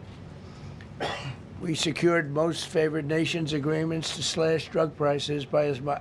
To me, I think this might be the biggest thing of all. We get zero talk about it. The New York Times had a story way in the back of the paper, a little story about it. I think it's the biggest thing there is when you talk about healthcare. Drug prices will go down more than ever before for any country because we were priced at such a level that we were subsidizing the entire world, big place the world. We were paying 10, 12, 13 times more than other countries. 13 times more, not 13%, 13 times more. A pill that was selling in London for $10 would sell in New York for $130. That's 13 times. More than that even. But we secured most favored nations agreements to slash drug prices by as much as 300, 400, 500, and even 600%, including with Pfizer, AstraZeneca, Eli Lilly, Nova Nordisk, Gilead Sciences, EMD, Serenio, and many others. If you look at some of the prices that are coming down, where a price would come down $1,300 coming down to $87. Think of it. So something that was costing $1,300 is now costing $87. And the fake news doesn't want to write about it. That's why I do this. I don't like to do this, to be honest with you. But I do it because got to get the word out. We signed one big, beautiful bill. I call it the Great Big Beautiful Bill, delivering the largest tax cuts in history. No tax on tips, no tax on Social Security, no tax on overtime. We made interest on car loans tax deductible for U.S.-built automobiles only. So if you buy an automobile built in the United States, we're not doing it for Germany and Canada and different places. We're doing it only if it's built here. We want them to be built here. A lot of the Canadian auto plants are closing and they're moving into the United States. Same thing with Mexico, same thing with Germany, and same thing with Japan and other countries. They're moving into the United States because of tariffs, because they don't want to pay the tariffs. It's too much. They can't pay the tariffs. So they're coming here. Nothing different than what other smart countries did, but it works better for us. Under my leadership, it's not done properly, but it's done properly. We have, again, more plants being built than at any time in the history of our country. Passed the largest spending cuts in American history, and that was true in my first. We had a tremendous first term also. We rebuilt our military. We had one of the best. We had the best economy in the history of our country, but we're blowing it away now. When this stuff starts opening up, you're not going to see anything like it probably ever again. We slashed the federal budget deficit by 27% in a single year. Think of that, 27. You could do it 2%, 1%, 0.5%, 27%. And that's with all of the things we have to do, all of the people we have to put on the payroll to get rid of people that are murderers. Again, when you see people in Minnesota that are murderers, these people are fighting to keep them there. And I say to Christie and to Tom Homan, they're great people. They're working so hard. Look at the border. The border is now secure. First time, Biden said you couldn't do it. You need legislation. I had no legislation. I said close the border. Within 1 month, we had almost nobody coming in. Now for the last 8 months, nobody came into our country illegally. And I find that hard to believe because you'd think somebody, because it used to be millions of people just poured into our country. And the people that do that are Democrat sort of aligned. So, they're not doing me any favors. We had nobody come in. We have a very strong border. We have very few people coming up. They're not going to make the trek because they know they probably won't be coming in. So it's not as hard as you think. But I didn't have to go back. Remember they said We need legislation to close the border. They had millions of people coming in a month. We have nobody coming in, and we're getting the murderers out. Murderers, people from prisons and jails. Many countries opened up their prisons and dropped them into the United States. Are Those you the people we're actually getting out. seeing the candles And in we the have a one lot man? of heart. And I said, you gotta lighten up on this. Crazy. We have a lot of heart for people. They came Classic in crypto. illegally, but they're good people, and they're working now on farms, and they're working in luncheonettes and hotels and all. And we're not looking. We're looking to get the criminals out right now. The criminals, and I think it's very important. I mean, every once in a while you see a story, we take somebody. He should be out because they came in illegally. So in theory they should be, but we're focused on the murderers, the drug dealers, the mentally insane. We have a lot of mentally insane killers. I mean, you can't even talk to them. It'd be nice if you could have a little reason, but you can't even reason. These are seriously ill people. You have a couple of countries where they were loaded up. Their mental institutions and insane asylums were loaded to the gills. They couldn't get. They're empty now. But they're filling up because we're bringing them all back. We know where they came from. And every country accepts them. You know, under Biden, they wouldn't take. They had so little respect that they'd bring them there, and they wouldn't take them. They say, get the hell out of here. They would be bringing a plane in to land in a country, and they'd put 5 planes on the runway so you couldn't land the plane. So they'd come back with the people that they were bringing back. They don't do that with me. They do that with me. They have problems. They don't do it. They accept them back. They're not happy about it, but they accept them back. Cut a record number of regulations. I promised to eliminate 10 old regulations for every one new regulation. Instead, we cut 129 old regulations for each one added. Think of that. I wanted to do 10. In my first 4 years, I did. When we put on a new regulation, you had to cut 8. This year, I said you have to cut 10. Instead, we cut 129. So every time, so far, can't remain like that, I don't imagine. I hope I can, because we have so much wasted regulation, stupid regulations. Regulations where they go by California, which is a disaster state, with a governor that truly is doing a bad job. He's killing that state. If he ever ran the country, this country would be Venezuela very quickly. Using tariffs slashed the U.S. trade deficit by an incredible 77%. The trade deficit is down, and that doesn't include the last month where we had our best month. We slashed the trade deficit by an incredible 77% in 1 year with no inflation, something that everyone said could not be done. So we had essentially no inflation. In fact, the last month we had almost no inflation. But we slashed the trade deficit by 77%. If you slashed it by 1%, that was good. Again, we did that with tariffs and intelligence. We did that with November 5th, great election. We secured historic trade deals to reduce barriers on U.S. exports with countries covering 40% of all U.S. trade. Think of that. American exports are up by more than $150 billion this year. People said, oh, we're not exporting. All we do is buy. If you keep buying, you're not going to have a country for very long. So we increased exports by more than $150 billion. Investment in American factories is up 41%. That's a record. Nobody goes 41% up. You go 2% up, 1% up. You go down by 3%. If Kamala got elected, the 41% up would be 41% down. We removed over 270,000 bureaucrats from the federal payroll. That's another thing. So we have, we announce our unemployment numbers, call it unemployment or employment. And they were very good, but we could make them great. But we've slashed tremendous numbers of people off the federal payroll. Because ultimately, if you're on the federal payroll, I mean, we have jobs where they had 10 people for every job. So we cut. Now, if you want to see some good numbers, I'll hire 1 million people. We cut millions of people off the federal payroll.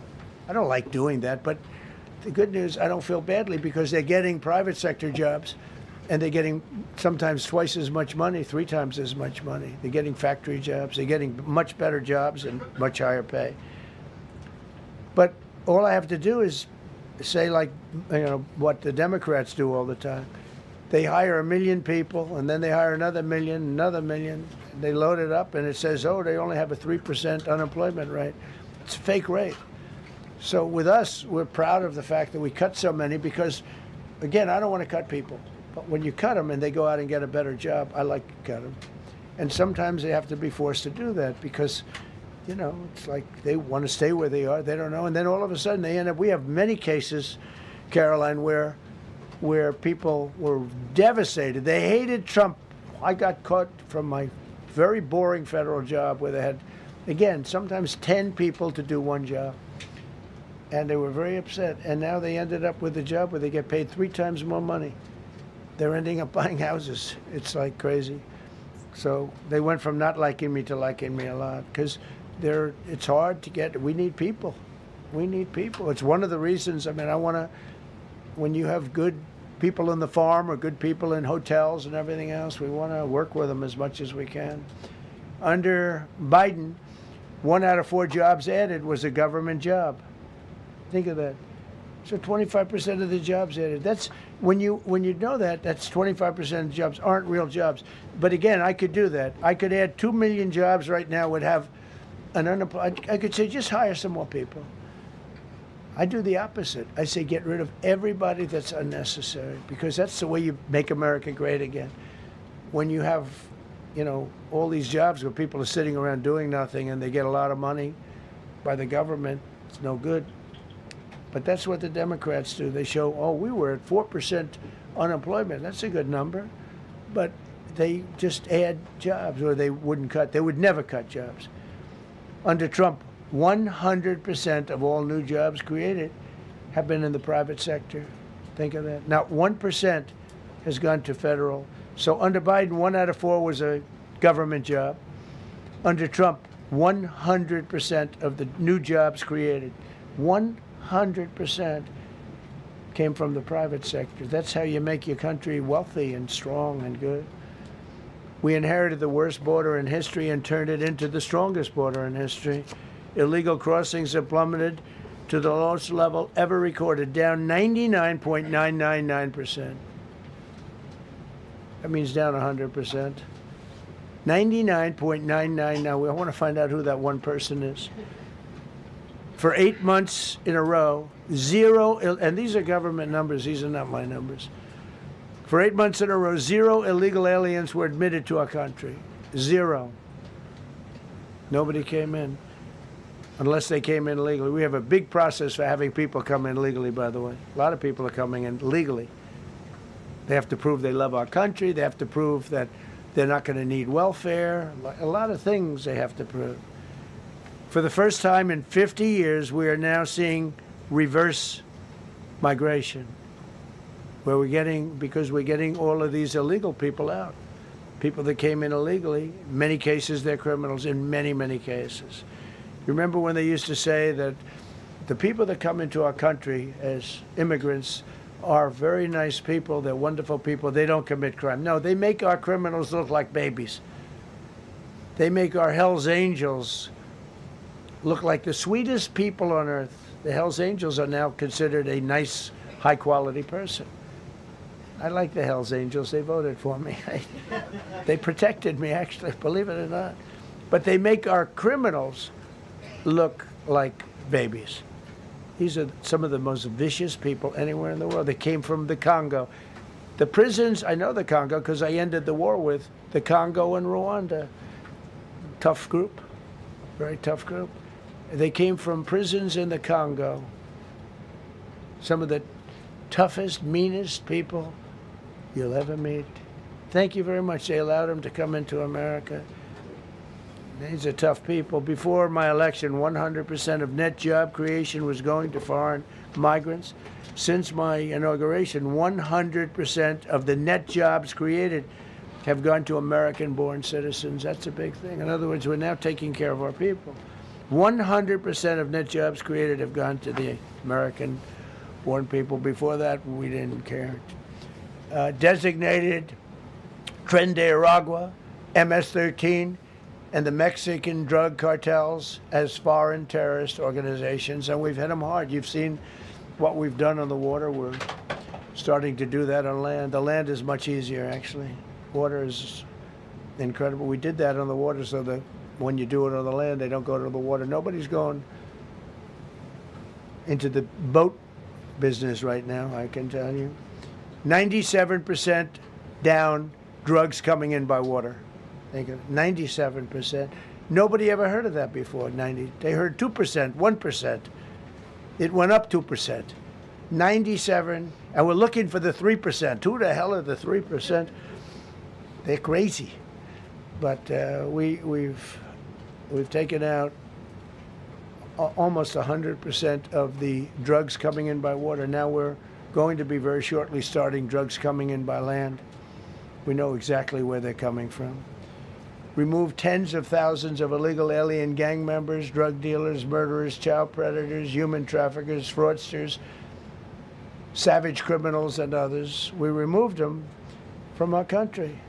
They're out. They're gone. In some cases, they're so dangerous that we put them in jail because we don't want to give them to their country. Their country doesn't do anything, and they end up coming back. We have some that we're just, they're so bad that we don't want to really release them. We want to put them in a jail where we know they're properly ensconced.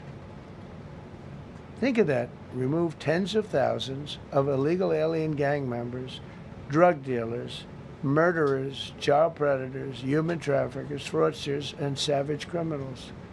Why wouldn't you want them removed? The reason is because these are insurrectionists that are doing this work. And, you know, they're going to make mistakes sometimes. ICE is going to be too rough with somebody, or, you know, they're dealing with rough people. They're going to make a mistake. Sometimes it can happen. We feel terribly. I felt horribly when I was told that the young woman who was had the tragedy. It's a tragedy. It's a horrible thing. Everybody would say, ICE would say the same thing. But when I learned her parents and her father in particular I hope he still is, but I don't know, was a tremendous Trump fan. He was all for Trump, loved Trump. And, you know, it's terrible. I was told that by a lot of people. They said, oh, he loves you. He was I hope he still feels that way. I don't know. It's a hard situation. But her father was a tremendous, and parents were tremendous Trump fans. It's so sad. It just happens. It's terrible.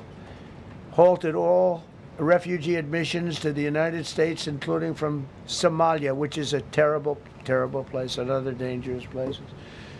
And we also stopped the pirates because they get the same treatment as the drug boats.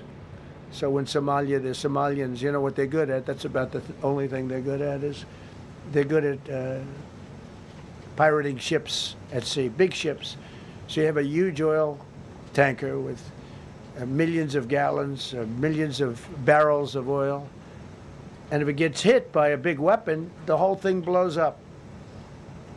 And they don't want to fight, because if they do, they're told by their insurance companies, do not hand over the ship. And they're not allowed to have any guns on the ship. They're literally, you have these massive ships being taken over by a Somalian small boat with a big weapon. Because if they hit the side of the ship can blow up to, I mean, you talk about a blow up.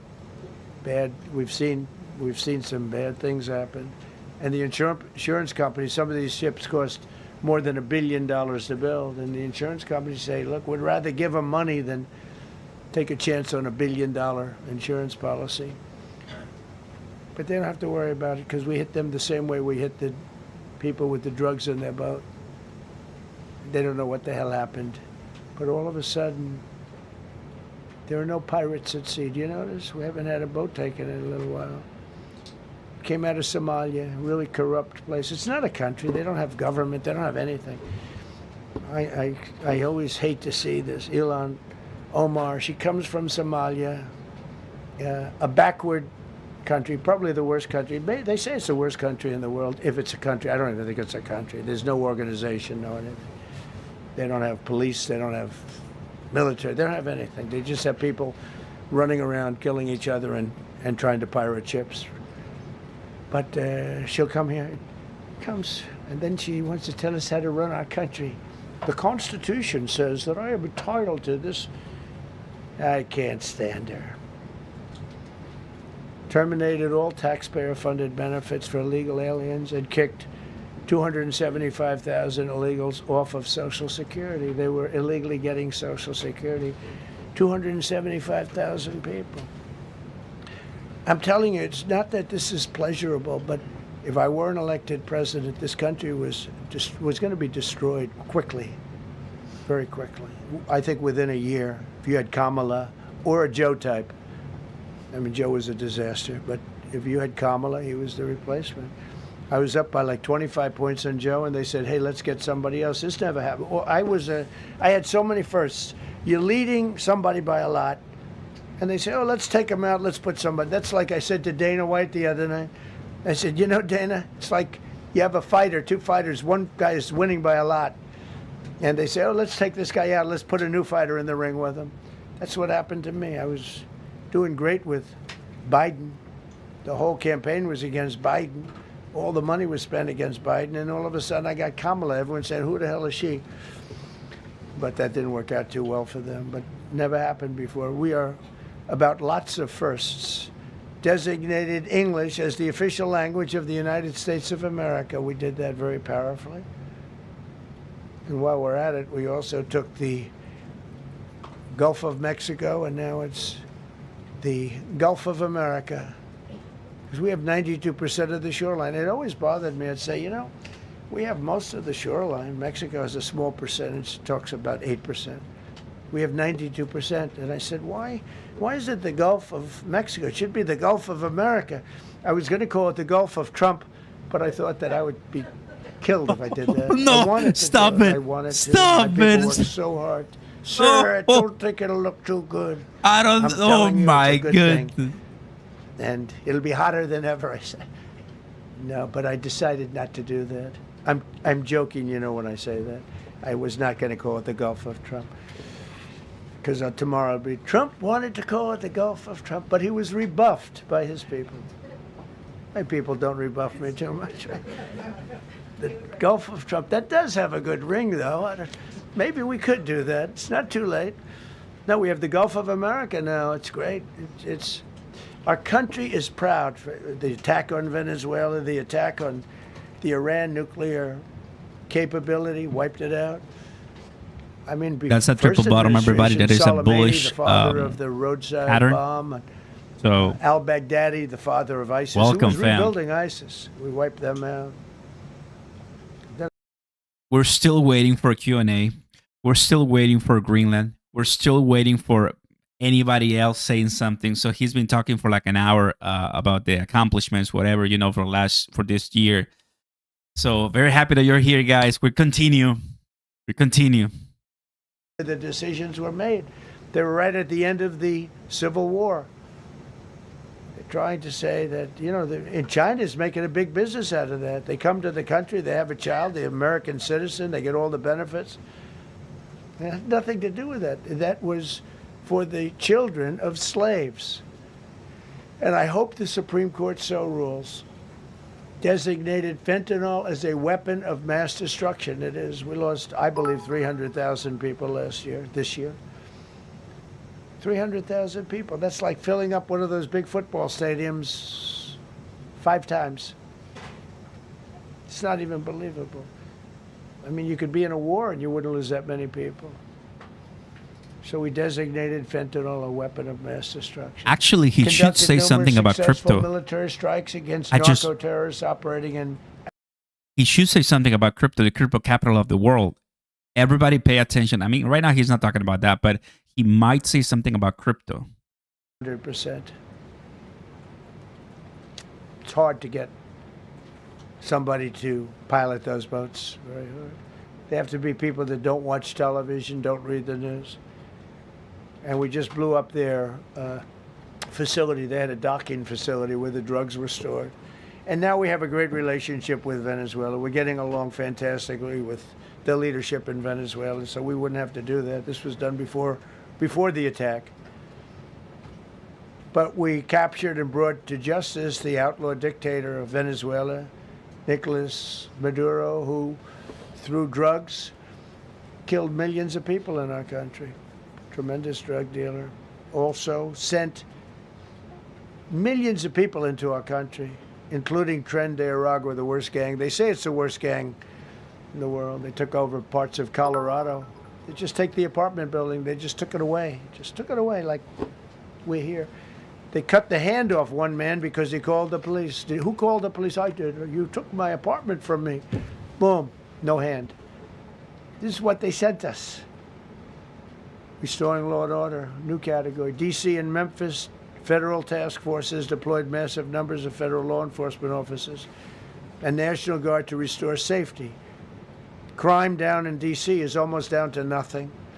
D.C. was a very, very dangerous place, and I think you probably know better than I do. I have a lot of people in the media thanked me for that, but some of them found it hard to thank me. But, you know, D.C. is now, look how beautiful.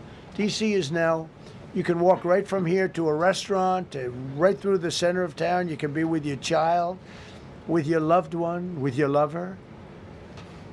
Your lover's not going to be killed anymore, so you can act like a real lover. But you can walk right through the middle of the town, and D.C. is beautiful again too. You notice we took all the fences down, almost all. The rest are coming down. We got the graffiti all off. National Guard's been amazing. You know, we didn't tell them to do that. That's not their job description. But they were picking up garbage and everything. They were great. And I don't know. To me, a town, it looks better when you have military people. These are big, strong guys, are bad guys. Look at them and they say, we're not going to mess around. But what they don't know is that we took over 2,000 people out, permanently out of D.C. These were career criminals. But I feel much better seeing those people there. I went in a couple of times and had dinner in D.C. I walked right down the middle of the street. I felt very safe. A year ago, I couldn't have done that. I would have been crazy to have done that. And Secret Service wouldn't let me do it. They weren't thrilled anyway, I will tell you. It wasn't like they were thrilled, but we did it, and it was great. But D.C. is a great thing, and we have virtually no crime in D.C. anymore. And before we did this move, it was we could do the same thing with Chicago. You know, we brought Chicago down 25%, even though we just had a minimal crew there. We brought Wisconsin down. We brought Minnesota down, way down, even though everything's a fight, you know, because they want to keep those people that are lying on the floor. They want to keep those people in Minnesota, but they really don't. I don't think the real people of Minnesota, it's a very corrupt place, and the elections are totally corrupt. I feel I won it all 3 times. Nobody's won that state since Richard Nixon. It's a rigged state. And the Somalians vote as one group, even if they're not citizens, and they vote as one group, and you know, you get 600,000 votes against you. They all ought to get the hell out of here.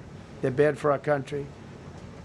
Nationwide achieved the largest reduction in violent crime on record. So this just came out. Nationwide, over the last 11 months, achieved the largest reduction in violent crime on record, including the largest one-year drop in murders ever recorded. Almost 2,000 lives were saved. That's despite the fact that we took in criminals under the leadership of the Democrats and Joe Biden. More motor vehicle theft is down by 100,000 vehicles nationwide. That's another. Nationwide, the motor vehicle theft was out of control, and now it's very much in control. It was down by more than 100,000 vehicles to a record low. Began the process of eliminating cashless bail policies across the nation. You got to get rid of your sanctuary cities, and I hope our people know that we're not going to pay sanctuary cities. We're not going to pay them anymore. They are sanctuary for criminals. They hold criminals. We're not going to pay. They can sue us, and maybe they'll win. But we're not giving money to sanctuary cities anymore as of the beginning of the month. We began the process of eliminating the cashless bail. Well, cashless bail is where it all started. It's a disaster. And then other places. I don't know if it started in New York. I remember it starting in New York. So if somebody comes in, murders somebody, and they let them out, no bail, no nothing. Basically, cashless bail means you just get the hell out. And they go outside. We have one case where a guy murders somebody, gets released, and goes out and murders somebody. 2 people in one day. No, we got to get rid of cashless bail. They got to pay, got to have bail. There's a reason for bail. Long tested. Signed an executive order to bring back mental institutions and insane asylums. We're going to have to bring them back.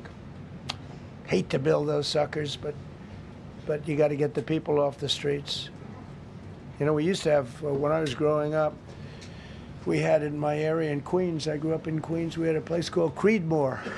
Creedmoor, did anybody know that? Creedmoor. It was a big, I said, Mom, why are those bars on the building? I used to play Little League baseball there at a place called Cunningham Park. Who's quite the baseball player, you wouldn't believe. But I said to my mother, Mom, she would be there, always there for me. She said, son, you could be a professional baseball player. I said, thanks, Mom. I said, why are those bars on the windows? Big building, big, powerful building. It loomed over the park, actually. It was pretty. She said, well, people that are very sick are in that building.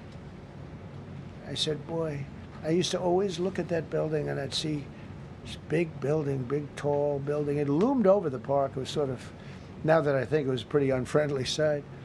But I'll never forget, I don't know if it's still there, because they got rid of most of them, you know, the Democrats in New York, they took them down, and the people live on the streets now. That's why you have a lot of the people in California and other places, they live in the streets. They took the mental institutions down. They're expensive.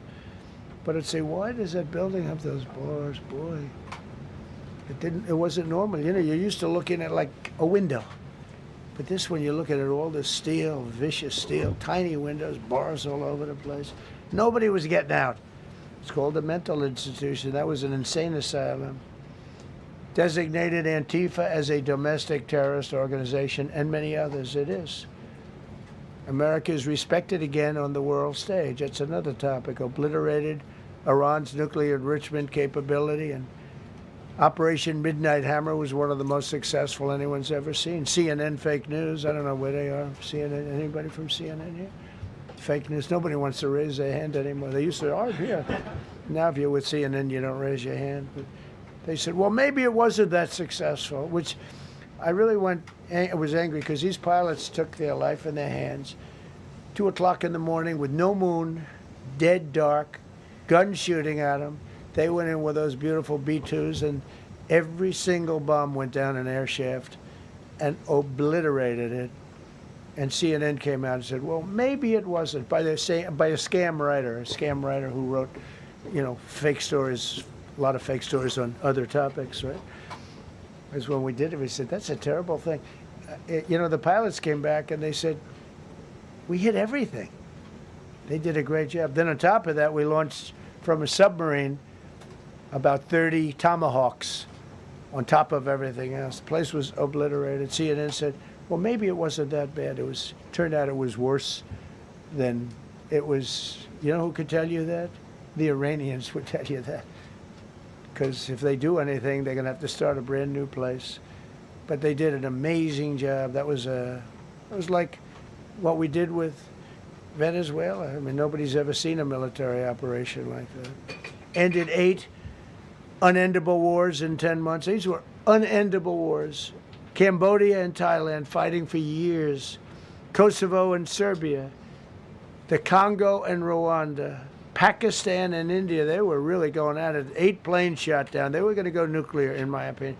The Prime Minister of Pakistan was here, and he said President Trump saved 10 million people and maybe much more than that. They're both nuclear countries. Israel and Iran. Egypt and Ethiopia were going to fight over a dam, and I got them to stop. I still got to work it out, because they put a dam up in Ethiopia that stops the flow from a little river called the Nile. I always think of the Nile being in Egypt, you know, beautiful Nile with the pyramids, but They put a dam up. You know who paid for the dam? The United States of America. It's the biggest dam, I think, in the world. They put a dam up. I said, how did you let that happen? Why would we have done that? We financed it. This country would, I don't know. Maybe it was a Republican president, but I don't think it was. I think it was a Democrat. But what a terrible thing. So Egypt basically is, they don't have enough water in the Nile. And they use that for a lot of things, including entertainment and travel and tourism and everything. I mean, I don't know. They got a big dam. I got to work that one out now, too. Armenia and Azerbaijan, President Putin told me, I cannot believe you settled that war. I've been trying to settle that war for 10 years. Armenia and Azerbaijan, they were fighting it for many, many years. And I ended up getting the heads of the both countries in my office. The beautiful Oval Office, much more beautiful now than it ever was. And one sat on one side, one sat on the other. He said, you know, I've been the head of Azerbaijan for 22 years, and for 22 years I've been killing his people. And the other gentleman, and both very good guys, said, I've been here for 7 years, and for 7 years I've been killing his people. And they started over there, and within an hour they were next to each other, and by the time we ended, they were hugging each other, and it's been a great peace, you know? Should have gotten the Nobel Prize for each war, but I don't say that. I say millions and millions of people. And don't let anyone tell you that Norway doesn't control the shots, okay? It's in Norway.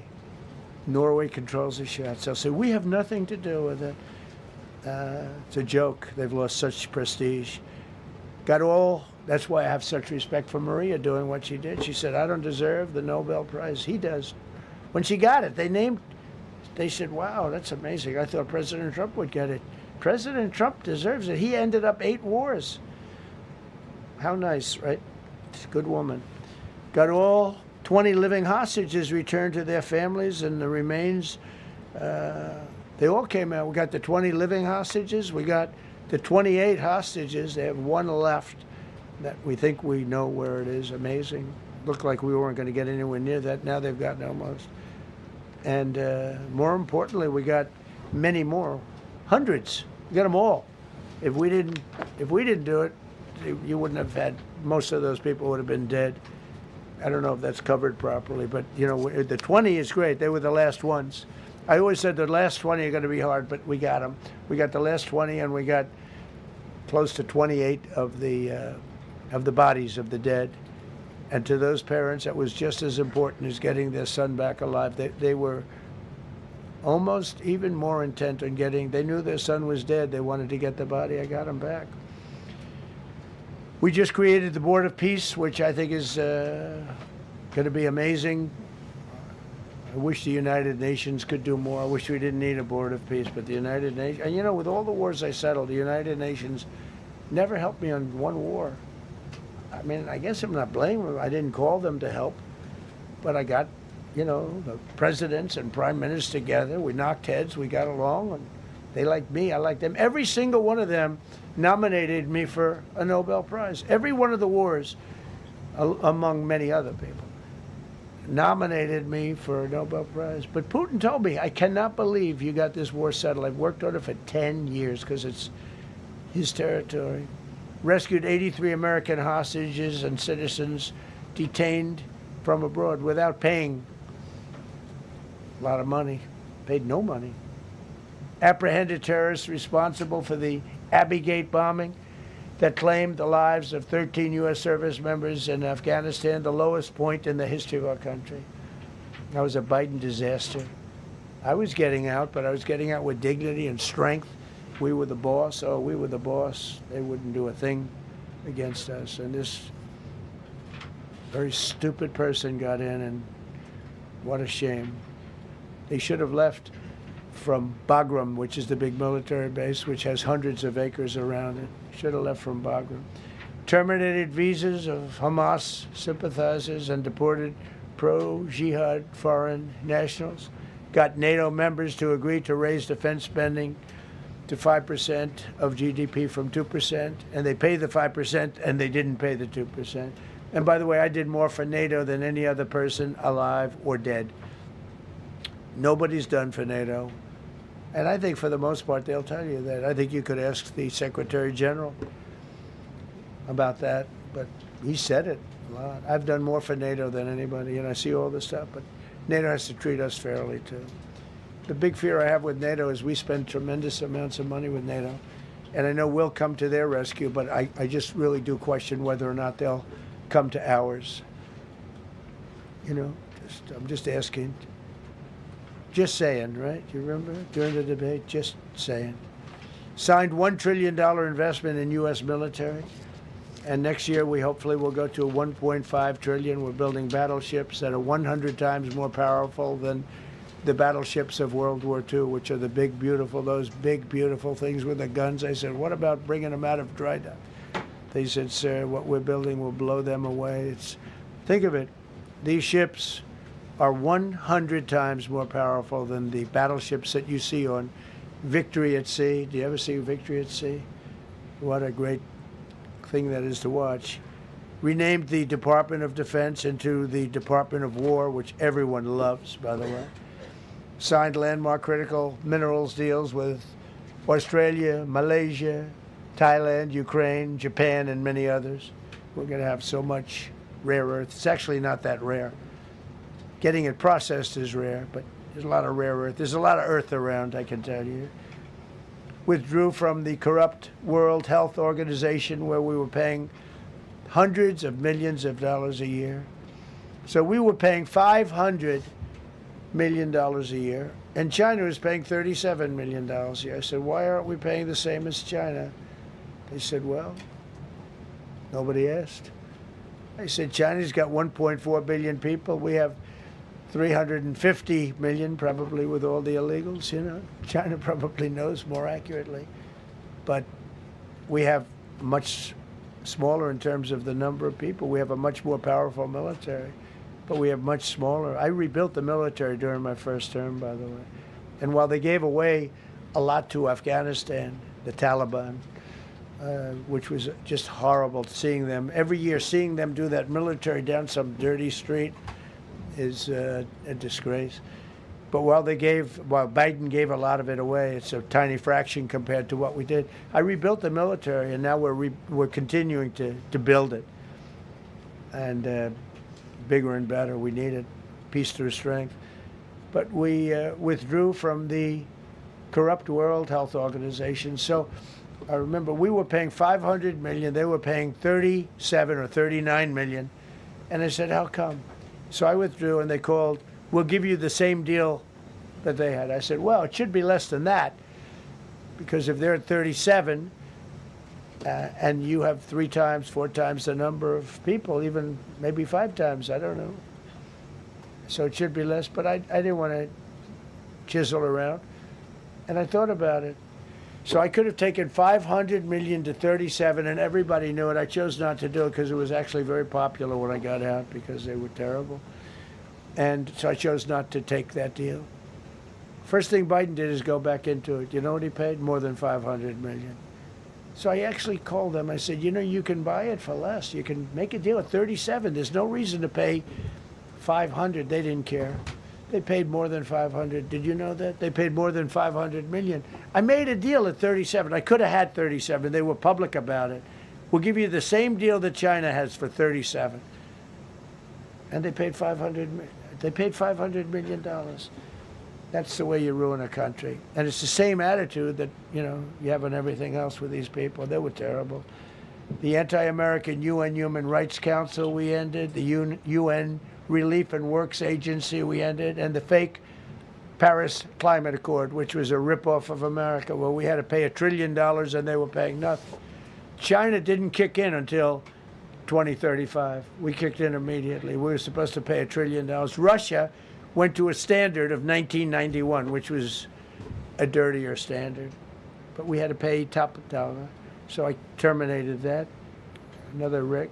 We ended the woke lunacy and restored common sense, abolished all discriminatory diversity, equity, and inclusion DEI policies throughout the federal government and the private sector. They're gone, everybody, they're gone. Terrible. Terminated the Green New Scam, and ended the insane electric vehicle mandate. I love electric vehicles. That caused me a little problem with a man named Elon, but he understands, and he's a good guy.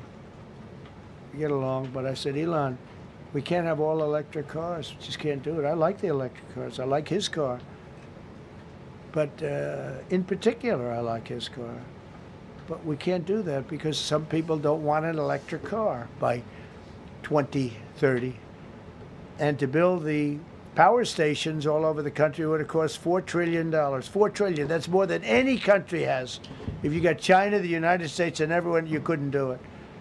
And it would have taken years. And yet they were supposed to be switching over electric vehicle mandate. Some people don't like electric cars. Some people want hybrids. Some people want regular gasoline-powered cars. We have more gasoline than anybody.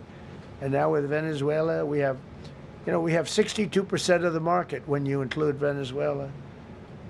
So I ended the Green New Scam, and I ended the insane electric vehicle mandate. Now you can buy a gasoline-powered car, a hybrid, and you can buy a electric vehicle. I mean, if you think, if you want electric, you can buy it. Make a good deal on them right now because they made a lot of them. Permanently stop Joe Biden's ridiculous CAFE standards. That's having to do with the environment. So ridiculous. Cancel the EPA's absurd, totally absurd, tailpipe emission standard, which made you spend hundreds of thousands. It made for hundreds of thousands of cars. The numbers, the cost numbers were incredible that the consumer has to pay. Impose 25% tariff on all foreign automobiles, and 100% tariff on Chinese cars, which don't come into the country because of tariffs. Only because of tariffs. We didn't have tariffs, you wouldn't have any car. We have now more car factories being built in the United States than ever before because of tariffs. If they take those tariffs away, China will eat our lunch. They'll take all of our car business. Now, there's another way of doing it, but it's more cumbersome, et cetera, et cetera. I don't want to scare you, but it's much more cumbersome, not as good for national security as this. We have a perfect system right now. We're making a fortune. We've never been stronger, and I hope the Supreme Court does the right thing for our country, because if they don't, it's such a problem. It's just so, it would be so sad. We're doing so well because of tariffs. And the people that are heading up the lawsuit, like there's a guy named Leonard Leo, who's bad guy, and people that are very China-oriented and foreign car-oriented and foreign business-oriented, but in particular China, they're suing to get rid of tariffs because they don't want tariffs, like Coke. Coke has businesses outside of the United States. If you have them outside, you don't want tariffs. But because of tariffs, they treat us well. Without tariffs, they would treat us very badly. As you saw for many years, they respect us more now than they ever have respected us, by a lot. And revoked the California emissions waiver to stop San Francisco communists from regulating the automobile industry and destroying automobiles and the industry in the nation. I was with Bill Ford of Ford Motors. I was with all the people at General Motors the other day, and they are making more money and building more cars than they are doing so good, all because of tariffs and what I've done. And they're building their plants all in the United States. Reopened Anwar for drilling. That's a big deal. Launched a massive Alaskan pipeline project to export natural gas to Asia. We made a deal with South Korea and with Japan that gives us money, the likes of which nobody's ever seen before. Signed executive orders to end Biden's war on coal and I say clean, beautiful coal. I never say the word coal. It has to be preceded by the words clean, beautiful coal. And put miners back to work. The miners love Trump. I think I got 100% of their vote. We banned transgenders from the military. We don't want transgender in the military. Ordered reinstatement of patriots expelled from our military with full back pay. So we had some people that were terminated, and they're coming back into our military. Fired the woke boards of visitors at our military service academies. The boards of visitors were run by radical left, maybe communists, maybe not, but they were still heavily radical left, and they were bad for us. Signed an executive order to remove anti-American propaganda from federal museums and national parks. Required the federal employees to return to work in person or be fired. We don't want them sitting in their home or in their bed working. We want them in an office that we're paying for in Washington, D.C. or wherever it may be. And we've largely taken care of that mess. That was crazy. I guarantee you they're out on the ball fields. I guarantee you they're out playing golf. And you can't run a country or a company that way. I think it's happening even so with countries and companies. But we had so many of our federal workers that wouldn't come into work. Signed an order banning all government censorship and restoring free speech. Made it the official policy of the United States government that there are only 2 genders. This was not a tough one. 2 genders. Can anybody guess what they are? Male and female. I think the Democrats know that too, but they refuse to admit it. Ban the use of puberty blockers, hormone injections, and other chemical and surgical mutilation of children. Can you imagine saying this 15 years ago? That we banned the use of puberty blockers, hormone injections, and other chemical and surgical mutilation of our children. You know, when I say it, I say, do I have to say that? I actually asked my people today, yes, sir, because people, that's where the country went. Banned men from playing in women's sports. Big Supreme Court case on that. I mean, I can't believe it. Some of the justices were fighting hard for men to be able to play in women's sports. A couple of them. I can't imagine it, but I think anybody that rules that way should lose a lot of credibility. But we banned men from playing in women's sports. All you have to do is look at the records. Look at weightlifting records. Look at swimming records. Look at track and field. It's not fair. It's very demeaning to women. Banned transgender ideology and critical race theory from our schools. Secured unprecedented settlements with Brown University, Columbia University, and many other colleges, including the University of Pennsylvania, where I went, the great old Wharton School of Finance. To restore fairness and merit, we're working with Harvard right now. They've been very anti-Semitic. Terrible what they've done. And we'll see what happens. I hear we have a deal, but who the hell knows with them? They have a lawyer that wants to show how hot he is. Ended taxpayer-funded student loan forgiveness for radical left and anti-American activists. Can you believe it? Began the process of abolishing the Federal Department of Education and returning education back to the states. And Linda McMahon is doing a fantastic job.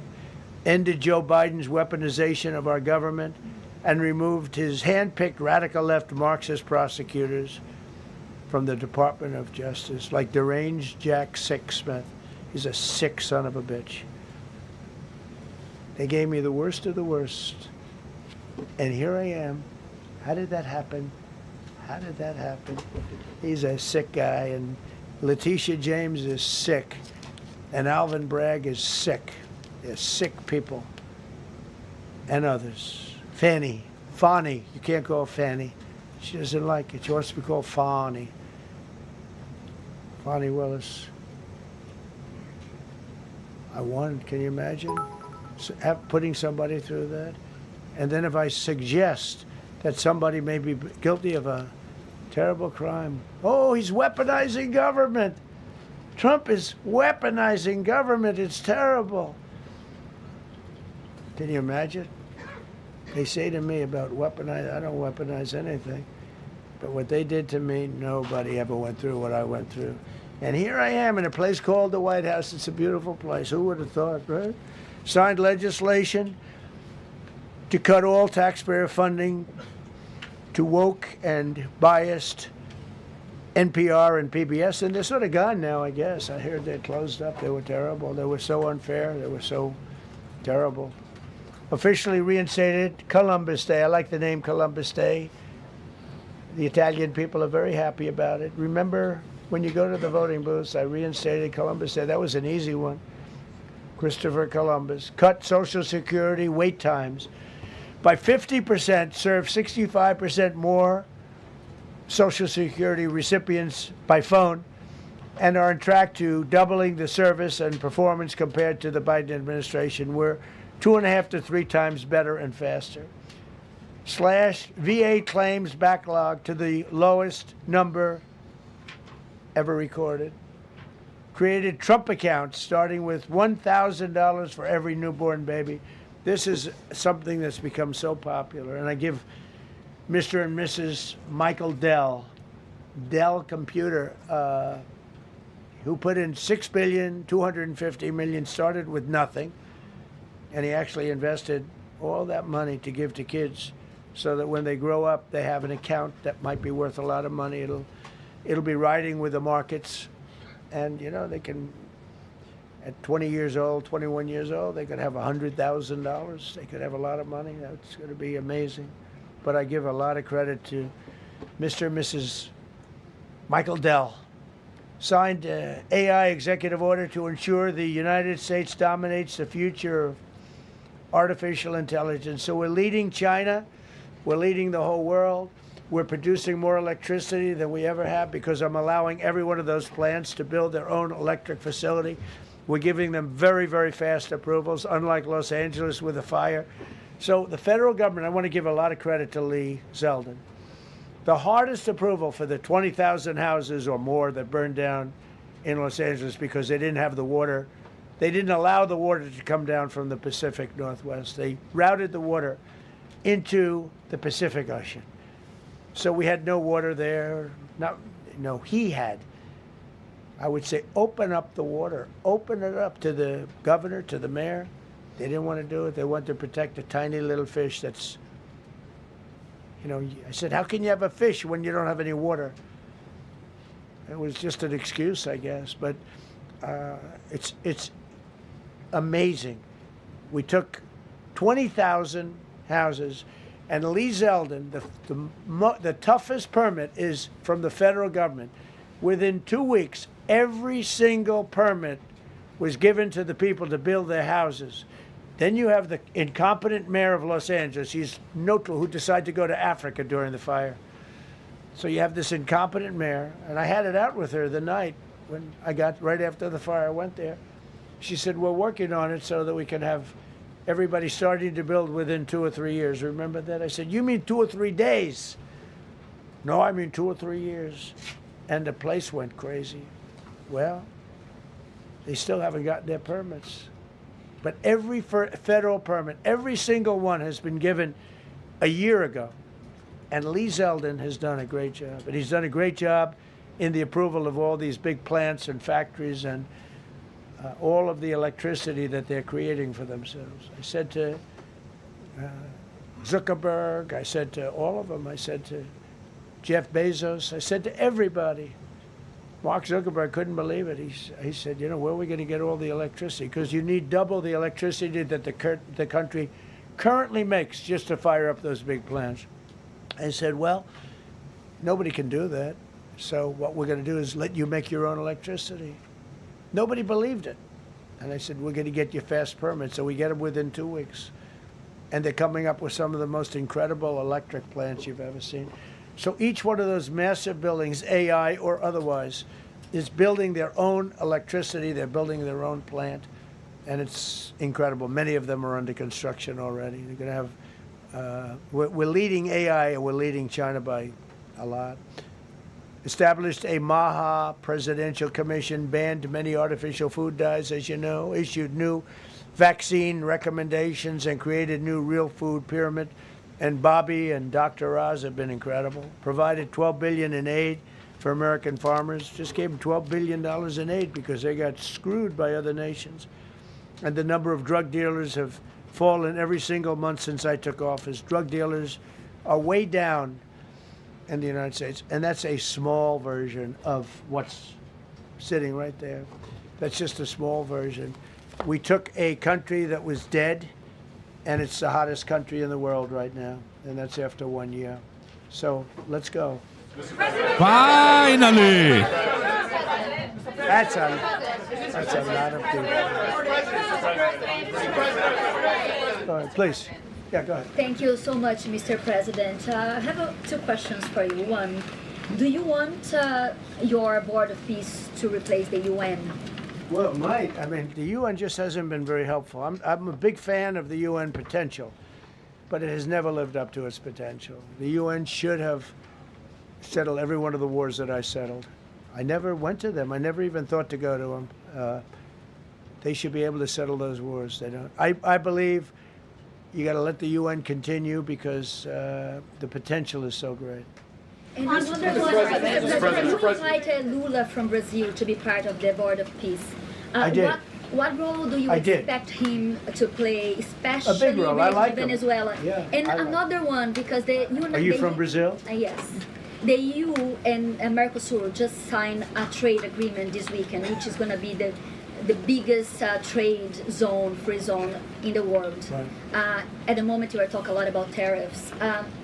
What is your reaction to that? So, two questions, Lula. Well, look, I just think this. I think we have trade like we've never had before. We're doing better in trade than we ever have before. We're not being ripped off by every country in the world like we were before.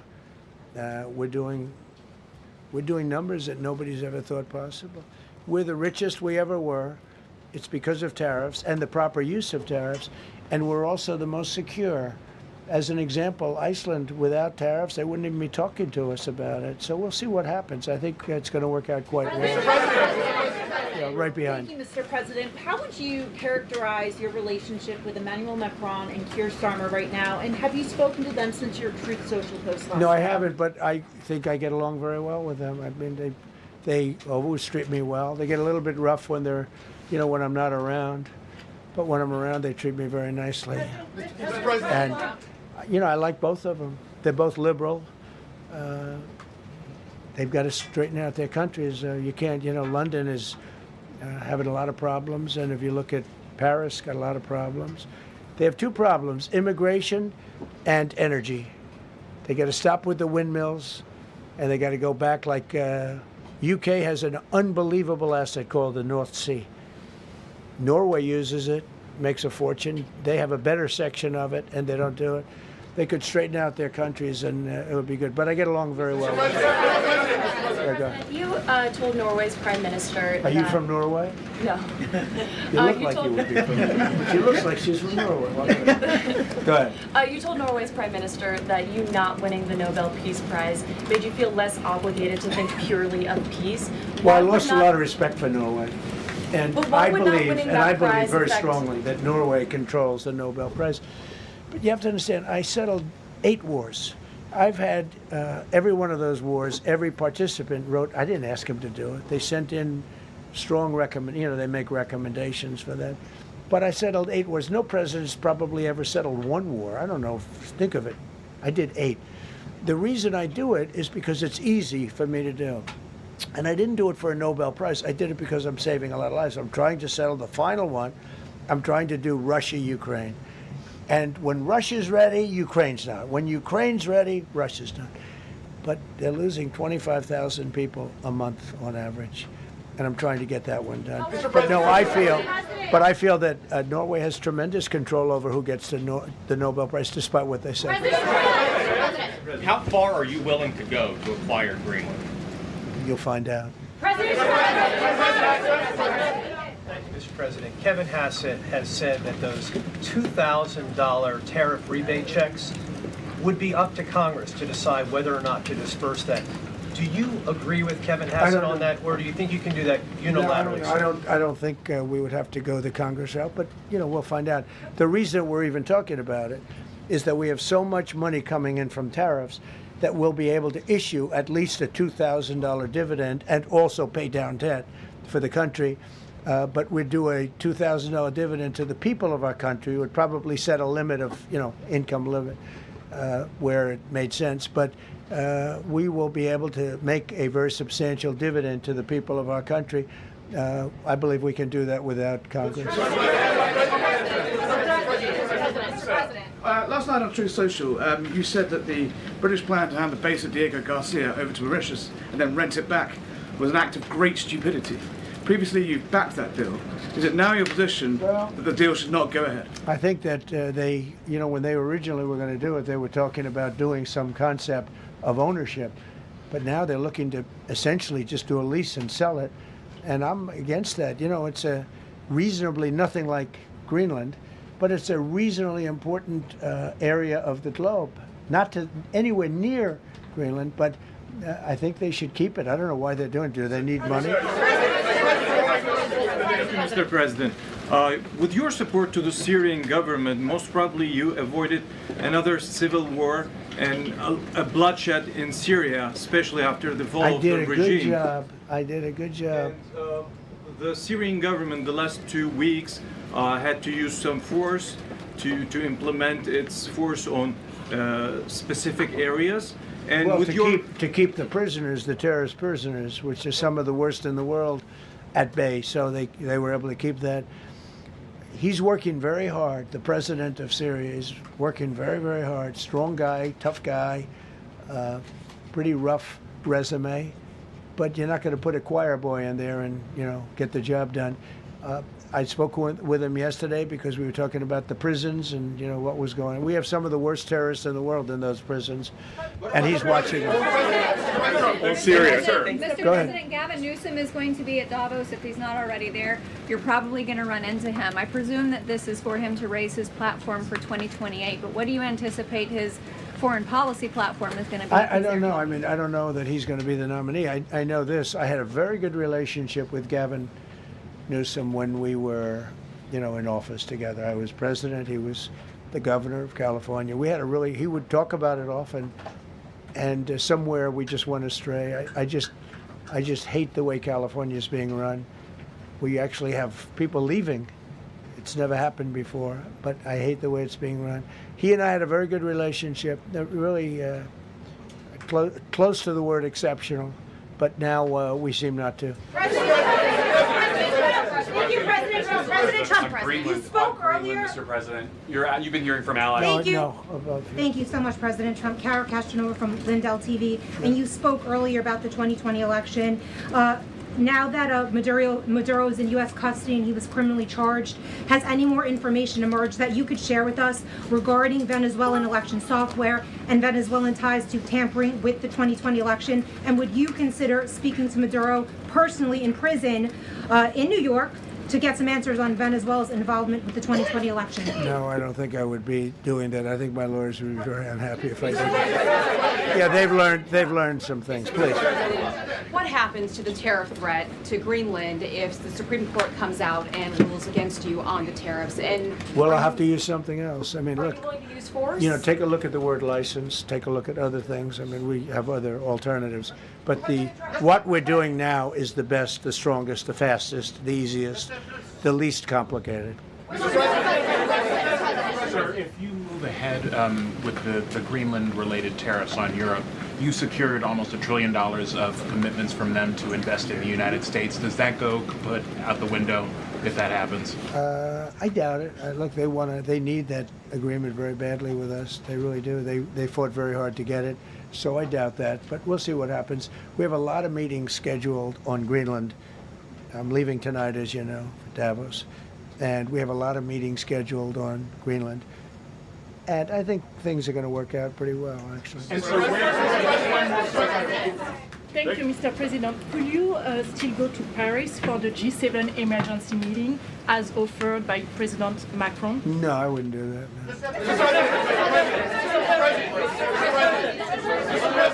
Because, Emmanuel's not going to be there very long. And, there's no longevity there. He's a friend of mine. He's a nice guy. I like Macron. But he's not going to be there very much longer, as you know. And I think, I have meetings with the people that are directly involved, not some of the people you're talking about. Thank you so much. Thank you so much, Mr. President. Happy I've New Year. never seen this room like this. Is this a celebration of the first year? Yes. Have you ever seen it? I've never seen this many.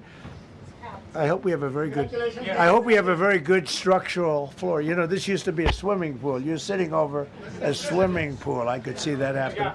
But we need a good structure here, don't we, huh? Yeah.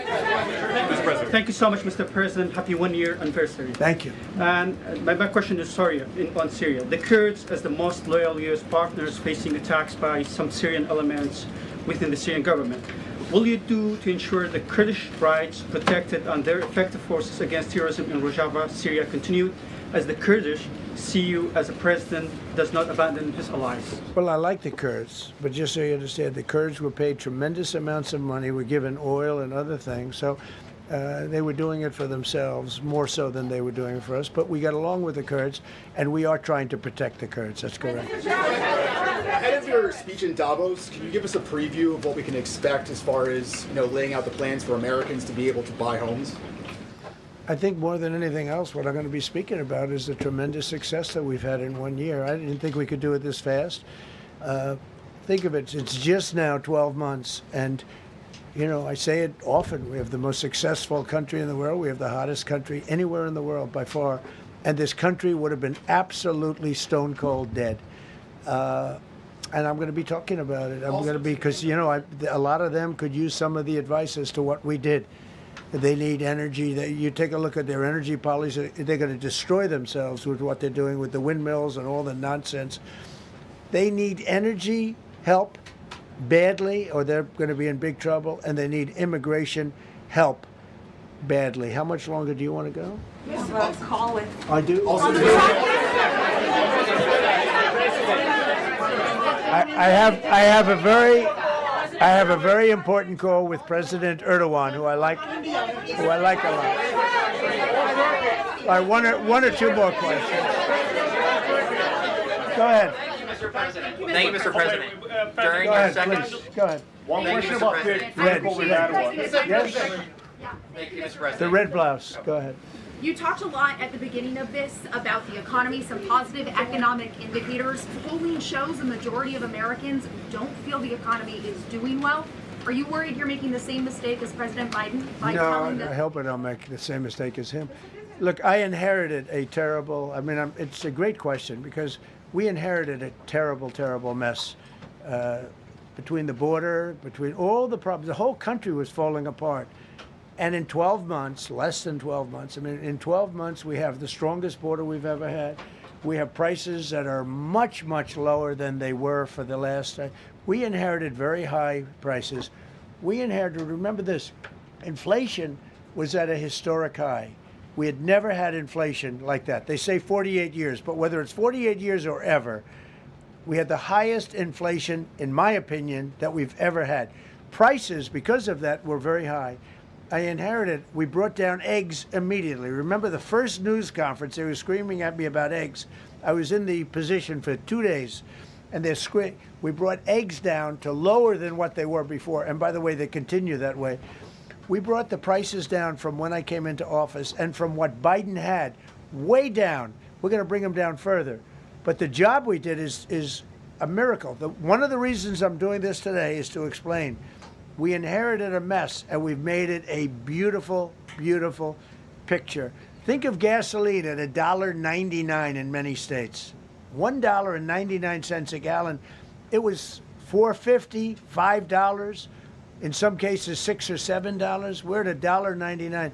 And energy is so big that with energy, everything else comes down. But the prices are coming way down, and we're going to bring them down further. But we started up here with these guys. We inherited a country that was broken.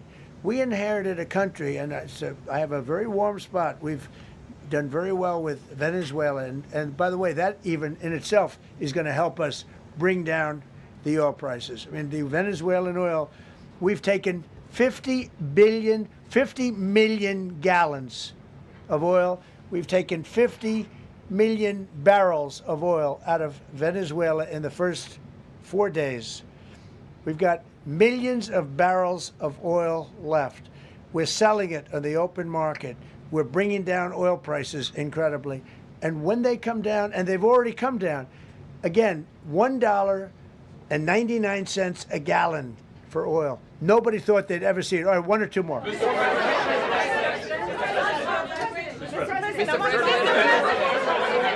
ahead, go. Yes. I want to ask you about Iran. Is the military option still on the table? And can you assure us that the killing in Iran has stopped?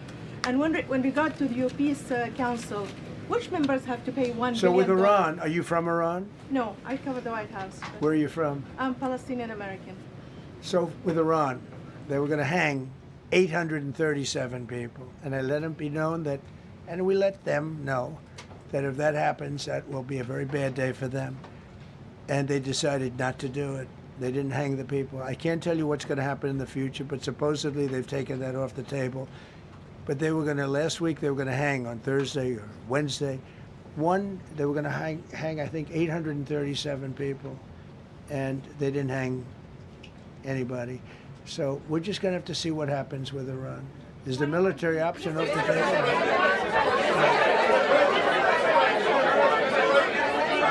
Go ahead.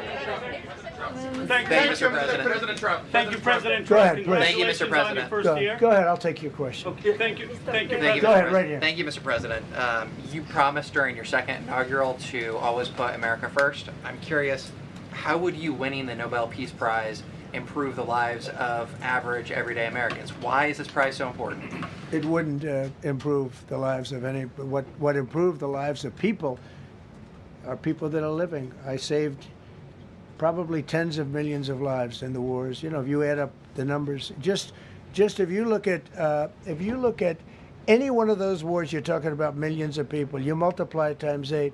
But when you look at India and Pakistan, that could have been 10, 15, 20 million people. Could have been more than that.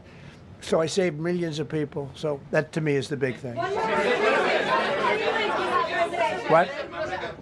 You suggested a moment ago that perhaps the reason why a positive story about the economy isn't getting through is because of, bad communications people. But are average Americans wrong to still feel high prices? And how much longer does the White House hope that they? So I think a lot of people are listening to the fake news a little bit, and I'm not blaming anybody. I think I blame ourselves. I think we've done a much better job than we're able to promote. We're not promoting. We're doing a great job, and we're sort of letting the promotion take care of itself.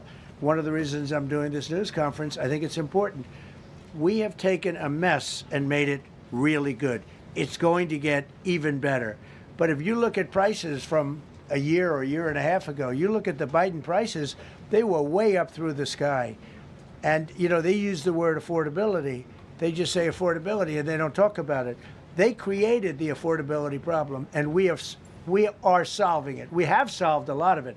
Again, everybody agrees in this room, I think, gasoline prices have come per gallon way down.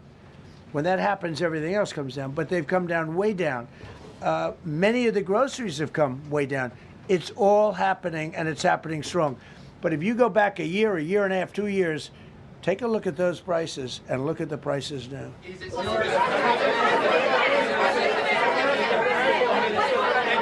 Mr. President of Venezuela, you made a condition. Where are you from? I'm from Spain. Nice place. Thank you.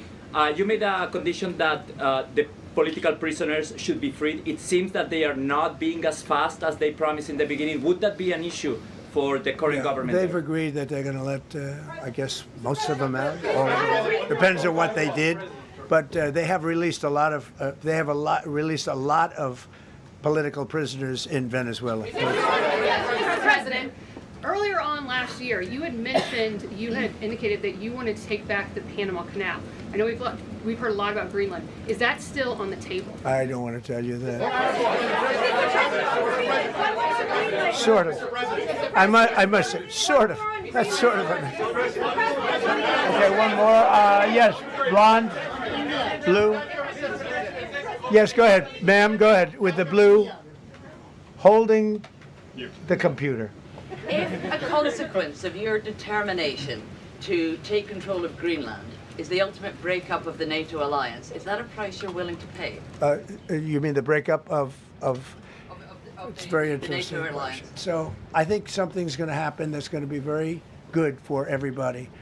Nobody's done more for NATO than I have, as I said before, in every way.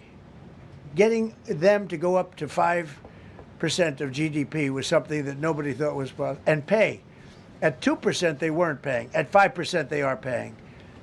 and they're buying a lot of things from us, and they're giving them, I guess, to Ukraine. That's up to them, but they're giving them to whoever they're giving them to, but they're buying a lot. I think that we will work something out where NATO is going to be very happy and where we're going to be very happy.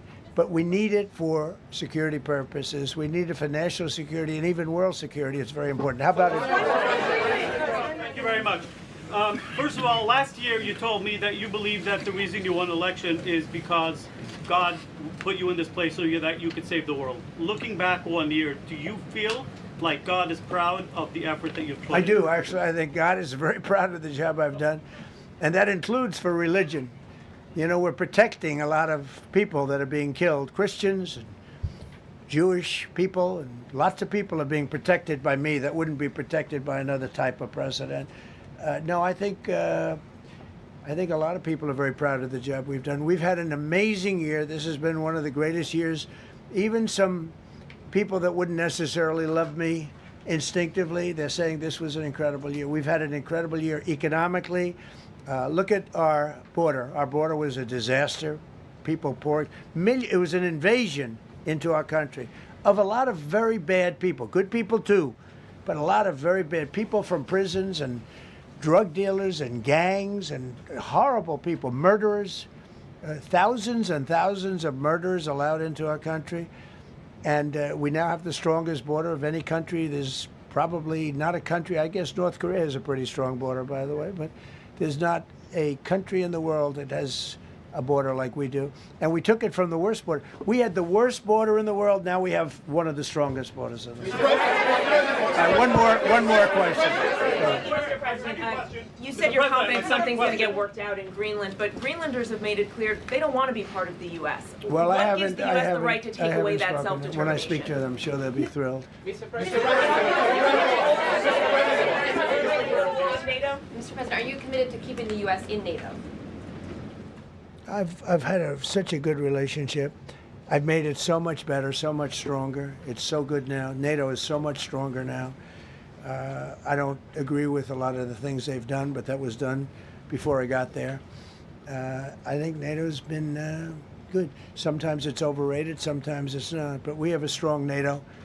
When I came here, we had a weak NATO. We had a NATO at 2%, and they weren't paying. You had a nothing NATO. NATO's, whether you like it or not, it's only as good as we are. If NATO doesn't have us, NATO is not very strong. He keeps going. Thank you. Yes, no, behind you, please. Thank you, President Trump. Yes, go ahead. Greatly appreciate it, sir. We heard a long list of accomplishments from the last year. Could you cherry pick the top three? And then looking forward, what are your three most important priorities in 2026? So I think the building of a really powerful military has been a great achievement, and that would include the Venezuela thing. That would include the attack on Iran and the wiping out of the nuclear threat. I think that's been really amazing what we've done militarily. I think what we've done in business has been incredible. We have $18 trillion coming in. Plants are being built all over. Thousands of plants are being built all over the country. 18 trillion is a record. No country has ever come anywhere even close to that. I think that's a record. And I think that most favored nations for drugs is something that nobody thought they'd be able to get. Tariffs helped me there because the nations would have never gone along with it if I wasn't able to say, if you don't go along with it, we're going to put a 10 or 15 or 20% tariff on your nation. And they went along. And our drug prices are going to come down at numbers never even seen before, never even thought possible before. So those would be three things. Thank you. Thank you all very much. Thank you very much. How much did you pay for Greenland, sir?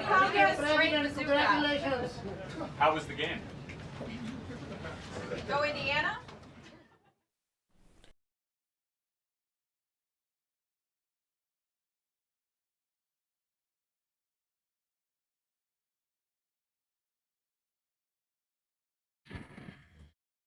Three hours.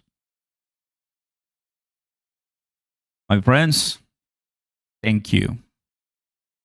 Thank you for joining us today. Thank you for your patience. Thank you for you've been an incredible community. Yeah, I know most of you are already leaving. So enjoy your day. Have an amazing one. Tomorrow we'll be live and more Davos. He's traveling tonight. So, yep, that was a long one. So, no crypto America capital of the world, no Fed, no Jerome Powell. So, there were a few things that we didn't hear. It happens. It is what it is. But we were live for you guys. Oscar Ramos here, as always, keeping you in the know. Links down below. Join me on BTCC. Join me on Discord if you want the behind the scenes and whatever question you want. We're here for you. I'm out. I need rest. Thank you to all the donors. Thank you to all the members. Thank you to all the new subscribers. Thank you to all my admins. May God bless you all. Cheers. I'm done. Bye.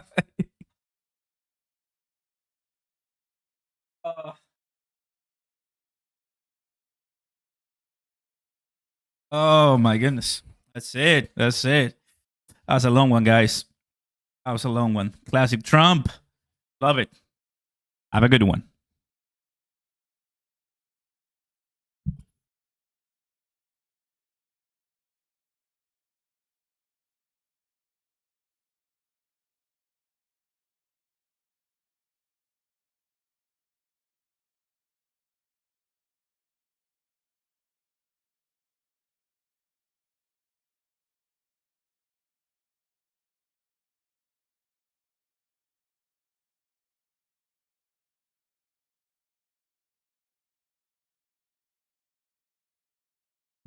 Thanks, JB, Quentin, Secretara, TJ, Ghost, Stiver, Eduardo, my awesome admins.